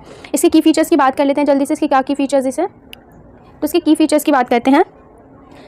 एक्सेस एनी टाइम एनीवेयर, यानी इसमें जो है, इसका मतलब है स्टूडेंट जो है किसी भी टाइम और किसी भी जगह जो है अपनी पढ़ाई को कर सकते हैं। दूसरा फीचर यहाँ पे इंटरैक्टिव कंटेंट, यानी सिर्फ नोट्स ही नहीं बल्कि आपको वीडियोस, क्विजेस और जिसका फॉर्म्स भी जो है इसमें अवेलेबल होते हैं, जिससे लर्निंग और भी ज़्यादा इंटरेस्टिंग बन जाती है। देन फिर आते हैं यहाँ पे cost effective and time saving. तो ऑनलाइन लर्निंग में क्या आता है, आपका ट्रैवलिंग का खर्चा बचता है और टाइम जो है दोनों चीज़ें आपकी बचती हैं, आने जाने का खर्चा, साथ साथ आने जाने में जो टाइम लगेगा, दोनों चीज़ें आपकी बचती हैं। देन फिर यहाँ पे पर्सनलाइज्ड लर्निंग एक्सपीरियंस, यानी हर स्टूडेंट अपनी स्पीड के हिसाब से पढ़ सकता है। इसके अलावा बहुत सारे सब्जेक्ट और कोर्सेज अवेलेबल होते हैं, और जो स्टूडेंट अपनी प्रोग्रेस को जहाँ पे ट्रैक कर सकते हैं, ठीक है। अब बात करते हैं यहाँ पे ई हेल्थ सर्विस की। ई हेल्थ सर्विस क्या होता है, तो देखो ई हेल्थ सर्विस का मतलब है डिजिटल टेक्नोलॉजी की मदद से हेल्थ केयर सर्विस जो है ऑनलाइन प्रोवाइड की जाती है। यानी पेशेंट्स जो होते हैं वो हर छोटी बात के लिए हॉस्पिटल तो नहीं जा सकते, उसकी ज़रूरत तो नहीं है उनको हर छोटी छोटी बात के लिए जाना, तो मोबाइल के थ्रू डॉक्टर से वो कंसल्ट कर सकते हैं। की फीचर्स की बात करें, जैसे ऑनलाइन डॉक्टर कंसल्टेशन, या जिसे टेलीमेडिसिन भी कहा जाता है। पेशेंट्स को वीडियो कॉल या फिर फ़ोन कॉल के थ्रू यहाँ डॉक्टर से बात करते हैं, ठीक है। फिर आते हैं यहाँ पे डिजिटल हेल्थ रिकॉर्ड्स, यानी पेशेंट की मेडिकल हिस्ट्री ऑनलाइन स्टोर रहती है, जिससे जो है फ्यूचर ट्रीटमेंट ईजी हो जाता है। फिर आता है ऑनलाइन अपॉइंटमेंट बुकिंग। पेशेंट जो है घर बैठे डॉक्टर की अपॉइंटमेंट को बुक कर सकता है। इसके अलावा डॉक्टर ऑनलाइन प्रिस्क्रिप्शन भेज सकता है, या यहाँ पे इसके अलावा डॉक्टर ऑनलाइन प्रिस्क्रिप्शन भेज सकता है, मेडिसिन ऑर्डर की जा सकती हैं, और हेल्थ मॉनिटरिंग के लिए भी क्या है, रिमोटली वो जा सकते हैं। ये सिस्टम हेल्थ अवेयरनेस को क्या करता है, इंप्रूव करता है, जैसे प्रैक्टो, टाटा 1mg, अपोलो, ये सब चीज़ें, ठीक है। फिर आता है देखो, ई टिकटिंग का मतलब होता है इंटरनेट के थ्रू ऑनलाइन टिकट को बुक करना और पेमेंट करना, ठीक है। चाहे टिकट हो, या चाहे ट्रेन की टिकट हो, फ्लाइट की टिकट हो, मूवी टिकट, या फिर किसी इवेंट की बुकिंग हो, ये सब ऑनलाइन भी हो सकती है। की फीचर्स की बात करें तो ऑनलाइन बुकिंग एंड रिजर्वेशन, यानी कस्टमर घर बैठे ही टिकट को बुक यहाँ से कर सकता है। फिर आता है इंस्टेटमेंट, जो है कंप्लीट होती है टिकट मोबाइल या फिर ईमेल पर जो है मिल जाती है। फिर बात करते हैं कैशलेस पेमेंट, यानी UPI, debit card, credit card, net banking से पेमेंट जो की जा सकती है। रियल टाइम सीट अवेलेबल इसमें दिखाई जाती हैं। अगर प्लान कैंसिल हो जाए तो कैंसिलेशन जो है और जो रिफंड है वो ऑनलाइन आपको मिल जाता है, ठीक है। जैसे मेक माई ट्रिप हो गया, पेटीएम हो गया, बुक माई शो, ये सब। अब इसके एडवांटेजेस की बात करें, ठीक है, जिसमें सबसे पहले आता है हमारे पास कस्टमर कन्वीनियंस। कस्टमर किसी भी टाइम जो है कहीं भी किसी भी जगह बैठ के उस सर्विस का यूज़ कर सकता है। फिर आता है कॉस्ट इफेक्टिव, यानी ऑनलाइन सर्विस से ट्रैवलिंग और ऑपरेशनल कॉस्ट जो है दोनों कम हो जाती हैं। फिर आता है टाइम सेविंग, यानी काम बहुत जल्दी हो जाता है और प्रोडक्टिविटी भी जिससे बढ़ जाती है। फिर आता है एक्सेसिबिलिटी, यानी रिमोट एरिया के लोग भी हैं इंटरनेट की हेल्प से इस सर्विस का यूज़ कर सकते हैं। देन एफिशिएंसी, यानी डिजिटल प्रोसेस फास्ट होती है और मिस्टेक भी जो इसमें कम होती हैं। देन बेटर क्वालिटी, यानी कस्टमर को पर्सनलाइज्ड और बेटर सर्विस इसमें मिलती हैं। फिर बात करते हैं सिक्योरिटी की, तो डिजिटल पेमेंट सिस्टम कस्टमर की प्रोफेशनल डेटा और ट्रांजेक्शन को इसमें क्या रखता है, सिक्योर रखता है। एंड लास्ट है यहाँ पे एनवायरमेंट फ्रेंडली, यानी ऑनलाइन सर्विस की वजह से पेपर का जो यूज़ है वो कम हो गया है, वो इन्वायरमेंट जो है इसमें क्या हो रहा है, इन्वायरमेंट को बेनिफिट मिल रहा है। नेक्स्ट टॉपिक हमारा स्वायाम प्लेटफॉर्म। तो ये चैप्टर का लास्ट इंपॉर्टेंट टॉपिक है। तो देखो, स्वायाम का फुल फॉर्म है study webs of active learning for youth aspiring minds, यानी ये गवर्नमेंट ऑफ इंडिया का एक ऑनलाइन एजुकेशन इनिशिएटिव है, ठीक है, जिसका पर्पस है हर स्टूडेंट को क्वालिटी एजुकेशन फ्री में प्रोवाइड करना, ठीक है। कि हाईलाइट्स की बात कर लेते हैं, इस प्लेटफॉर्म को गवर्नमेंट ने लॉन्च किया था। यहाँ स्टूडेंट को फ्री ऑनलाइन कोर्स मिलते हैं, engineering, management, commerce, science, arts, law, teaching और स्किल डेवलपमेंट जैसे बहुत सारे यहाँ पे सब्जेक्ट अवेलेबल हैं, ठीक है। अब कोर्स कंप्लीट करने के बाद यहाँ पे जो है स्टूडेंट को जो है सर्टिफिकेट भी दिए जाते हैं। अब यहाँ किस तरीके से पोर्टल जो है वर्क करता है, सबसे पहले स्टूडेंट को इसके पोर्टल पे विजिट करना पड़ता है, उसके बाद अपना कोर्स सिलेक्ट करते हैं, देन फ्री में जो है इसको इनरोल किया जाता है। वहाँ पे आपको वीडियोज़, रीडिंग मटेरियल्स, क्विजेस और जो असाइनमेंट्स है इसके थ्रू लर्निंग कंप्लीट करनी पड़ती है। अगर आप चाहें तो एग्जामिनेशन यानी एग्जाम भी दे सकते हैं और सक्सेसफुली कोर्स कंप्लीट होने के बाद जो है आपको वहाँ पे सर्टिफिकेट भी मिलता है। सो आई होप ये चीज़ आपको अच्छे से क्लियर हो गई होगी। अब चलते हैं अपनी लास्ट यूनिट पे। ये आपकी लास्ट यूनिट है एंड आई होप कि अब तक जितना भी मैंने आपको पढ़ा है सब आपको अच्छे से समझ आया होगा। आपके यूनिट वाइज सभी ब्लॉक में से जितने भी आपके यूनिट थे सभी के मैंने यहाँ पे मोस्ट इंपॉर्टेंट कंसेप्ट को निकाला है। आपके प्रीवियस ईयर के एनालिसिस पे ही, रिसर्च पे ही ये सब बनाए गए हैं एंड आई होप कि आप इन एफर्ट्स को अप्रिशिएट करेंगे, चैनल को सब्सक्राइब करेंगे एंड अपने के साथ भी शेयर करेंगे। जो हमारा टारगेट है जल्दी से 1K कंप्लीट करने का उसको भी करवाएंगे। स्टार्ट करते हैं अपने लास्ट यूनिट को। लास्ट यूनिट है हमारी ऐप बेस्ड कॉमर्स, ठीक है। तो देखो इसमें सबसे पहले आता है एम कॉमर्स यानी मोबाइल कॉमर्स, ठीक है। तो सब ये चीज़ पहले पढ़ चुके हैं। एम कॉमर्स का मतलब होता है मोबाइल कॉमर्स। इसमें मोबाइल डिवाइस जैसे स्मार्टफोन, टैबलेट, इसकी हेल्प, इनके इस्तेमाल से क्या करते हैं, इन हेल्प से इंटरनेट के थ्रू गुड्स और सर्विसेज को बाय और सेल किया जाता है। इसके की एक्सपेक्ट की बात करते हैं जो हम पढ़ चुके हैं। सबसे पहले इसे कहीं भी और कैसे भी एक्सेस किया जा सकता है। वायरलेस कनेक्टिविटी रहती है इसके अंदर। Mobile device as primary medium यानी इसमें मोबाइल जो है, स्मार्टफोन जो है मेन डिवाइस होता है इसके अंदर। सिक्योर मोबाइल पेमेंट्स यानी इसमें UPI, debit card, credit card, mobile wallet, इसके थ्रू पेमेंट जो है सेफली की जा सकती है। इसके फीचर्स की बात करें तो इसके फीचर्स ये क्या होता है, यूबिक्विटी यानी इसका मतलब है सर्विस हर टाइम और हर जगह अवेलेबल होती है। देन दूसरा मोबिलिटी एंड पोर्टेबिलिटी यानी मोबाइल को हम कहीं भी जो है कैरी कर सकते हैं इसमें, ठीक है। देन फिर आते हैं यहाँ पे इंस्टेंट कनेक्टिविटी यानी इंटरनेट कनेक्ट होते ही शॉपिंग या फिर पेमेंट जो तुरंत हो जाती है। फिर बात करते हैं यहाँ पे अगले फीचर की, यूजर फ्रेंडली मोबाइल ऐप्स यानी ऐप सिंपल और इजी टू यूज़ होते हैं इसके अंदर, ठीक है। सो अब यहाँ पे एडवांटेजेस को समझते हैं, इसके क्या एडवांटेजेस है। पहला एडवांटेज है कन्वीनियंस और टाइम सेविंग होता है, ठीक है। वाइडर मार्केट रीच होती है इसके अंदर यानी बिजनेस ज़्यादा कंज्यूमर्स तक यहाँ पे पहुँच सकता है। इसके अलावा ऑपरेशन कॉस्ट कम होती है, कस्टमर इंगेजमेंट इंप्रूव होती है, रियल टाइम ट्रांजैक्शन पॉसिबल होती है इसके अंदर, सेल्स और रिवेन्यू इंक्रीज होता है, ठीक है। कंपैरिजन इजी होता है और पेपरलेस ट्रांजैक्शन की वजह से इन्वायरमेंट को भी क्या मिलता है, इससे बेनिफिट मिलता है। अब यहाँ से हम देखते हैं app based commerce versus web based commerce कौन कौन से हैं, ठीक है। इसमें पहले समझते हैं ऐप बेस्ड कॉमर्स में कस्टमर मोबाइल ऐप इंस्टॉल करके जो है शॉपिंग करते हैं एंड वेब बेस्ड कॉमर्स में जो है कस्टमर ब्राउजर के थ्रू वेबसाइट ओपन कर सकते हैं। ऐप जनरली फास्ट और स्मूथर होता है as you all know. Website में इंटरनेट स्पीड पर जो है वो ज़्यादा डिपेंड करता है। ये ऐप्स में जो है बेटर यूज़र एक्सपीरियंस मिलता है क्योंकि ये मोबाइल के कैमरा, GPS और नोटिफिकेशन जैसे फीचर्स का इसमें यूज़ किया जाता है। कुछ ऐप फीचर्स जो इनका ऑफलाइन भी यूज़ किया जा सकता है, लेकिन वेबसाइट का जो ऑलमोस्ट जो हमेशा है क्या रहता है, इसमें इंटरनेट ज़रूरी होता है। सिक्योरिटी के हिसाब से जो ऐप है वो ज़्यादा सिक्योर माना जाता है क्योंकि इनमें इनक्रप्शन और अब ऐप लेवल सिक्योरिटी होती है, ठीक है। सो बात करते हैं यहाँ पे UPI and mobile commerce trend की क्या है। तो देखो UPI का फुल फॉर्म है यूनिफाइड पेमेंट इंटरफेस, जैसे कि आप सबको पता है ये NPCI के थ्रू इसको डेवलप किया गया। तो रियल टाइम पेमेंट सिस्टम है। इसकी हेल्प से हम मोबाइल से इंस्टेंटली जो भी पेमेंट है बैंक अकाउंट की एक अकाउंट से दूसरे अकाउंट में कर सकते हैं एंड ये जो है हर घंटे हर दिन अवेलेबल रहता है। जैसे आप सबको पता है फ़ोन पे हो गया, गूगल पे, पेटीएम हो गया, ठीक है, दूसरे UPI ऐप्स हो गए, वो सब जो आप रेगुलरली यूज़ करते हो। तो देखो मोबाइल कॉमर्स ट्रेंड की बात करें तो आज के टाइम में मोबाइल कॉमर्स बहुत तेज़ी से क्या हो रहा है, इवॉल्व हो रहा है, बढ़ता जा रहा है। मोबाइल वॉलेट्स का यूज़ बढ़ता जा रहा है, सुपर ऐप्स पॉपुलर होते जा रहे हैं, AI चैटबॉट्स, ठीक है, कस्टमर की हेल्प कर रहे हैं इस चीज़ में। वॉइस कॉमर्स का यहाँ पे ट्रेंड बढ़ता जा रहा है। AR और VR शॉपिंग एक्सपीरियंस और भी ज़्यादा रियलिस्टिक हैं जो बनती जा रही हैं। एंड बाय नाउ पे लेटर सर्विस भी जो है काफ़ी ज़्यादा पॉपुलर हो गई है। तो 5G की वजह से ऐप और ज़्यादा फास्ट चलते हैं और इन ऐप पेमेंट्स का यूज़ भी जो है कंटिन्यूसली इंक्रीज़ हो रहा है। सो अब बात करते हैं यहाँ पे सिक्योरिटी इश्यूज़ इन मोबाइल ऐप्स कि कौन कौन से सिक्योरिटी इश्यूज़ हैं जो कि मोबाइल ऐप में आते हैं। देखो मालवेयर, फेक ऐप्स जो सबसे पहला रिस्क होता है। अगर यूज़र अननोन सोर्स से ऐप जो है डाउनलोड करता है ऐप्स को, फ़ोन से क्या हो सकता है, हैक हो सकता है। दूसरा आता है डेटा लीकेज। तो देखो पर्सनल इन्फॉर्मेशन लीक हो सकती है इससे। इसके अलावा वीक पासवर्ड रखने से फिशिंग अटैक हो सकते हैं। Increase insecure public wifi use करने से मोबाइल डिवाइस का जो है मोबाइल डिवाइस खो जाना या फिर मोबाइल आपका खो जाता है, उसमें जो है पासवर्ड नहीं लगा होता या कोई ईजी पासवर्ड लगा होता है। सिक्योरिटी के लिए डेंजरस, ये क्या हो सकता है, आपकी सिक्योरिटी के लिए डेंजरस हो सकता है। अब देखो कौन कौन से बेस्ट प्रैक्टिसेस हैं यहाँ पे जो आप इसको कर सकते हो। हमेशा स्ट्रॉन्ग पासवर्ड और मल्टी फैक्टर्स ऑथेंटिकेशन का यूज़ करें। आप ऐप सिर्फ ऑफिशियल प्ले स्टोर जो है या फिर ऐप स्टोर से ही डाउनलोड करके रखें। पब्लिक वाईफाई जो है बैंकिंग ट्रांजैक्शन के लिए कभी यूज़ ना करें एंड फोन को रेगुलरली अपडेट करके रखें। ये सब क्या सिक्योरिटी को स्ट्रॉन्ग बनाता है। अब बात करते हैं डेटा प्राइवेसी की। तो देखो डेटा प्राइवेसी का मतलब है यूज़र की पर्सनल इन्फॉर्मेशन का सेफ रखना, उसका जो है मिसयूज़ ना होना। कंपनी को सिर्फ उतना ही डेटा कलेक्ट करना चाहिए जितना उसकी ज़रूरत हो। उससे इसके लिए यूज़र को पता होना चाहिए कि उसका डेटा जो है किस पर्पज़ के लिए यूज़ किया जा रहा है। डेटा इंक्रिप्शन का वहाँ पे यूज़ होना चाहिए, यानी एक ऐसे डेटा यानी जो डेटा आपका ऐसे कोड में चेंज हो जाएगा जो कि सिर्फ ओनर को ही पता चलेगा और आपको यूज़र की परमिशन के बिना डेटा को जो शेयर नहीं करना चाहिए और डेटा प्रोटेक्शन लॉस को यहाँ पे फॉलो करना चाहिए। वाई डेटा प्राइवेसी मैटर, यानी डेटा प्राइवेसी मैटर करता क्यों, इतना ज़्यादा ज़रूरी क्यों। देखो डेटा यूज़र की आइडेंटिटी को प्रोटेक्ट करता है, कस्टमर के ट्रस्ट को बिल्ड करता है एंड लीगल पेनल्टीज से जो है कंपनी को बचाता है और कंपनी की रेपुटेशन को स्ट्रॉन्ग बनाता है। सो आई होप कि आपको एक कंप्लीट ई कॉमर्स का जो है वन शॉट वीडियो आपको अच्छा लगा होगा। सारी यूनिट मैंने बहुत ईजी लैंग्वेज में आपको एक्सप्लेन करी है। आई होप कि आपको सब चीज़ अच्छे से क्लियर हो गई होंगी एंड मेरा टारगेट है इस वीडियो पर एटलीस्ट 50 कमेंट्स एंड यहाँ पे 500 लाइक्स का। तो चैनल को सब्सक्राइब कर दे, हमारे वीडियो को लाइक कर दे, अपने दोस्तों के साथ ज़रूर शेयर कर दे ताकि ऐसे इंपॉर्टेंट वीडियोस आपसे मिस ना हो। चैनल को सब्सक्राइब कर दे for more videos and comment section में बताए अगला एग्जाम आपके कौन सा है, किस डेट को है। Thank you for watching, stay tuned for the next video and notes आपको जो है टेलीग्राम चैनल पर मिल जाएंगे।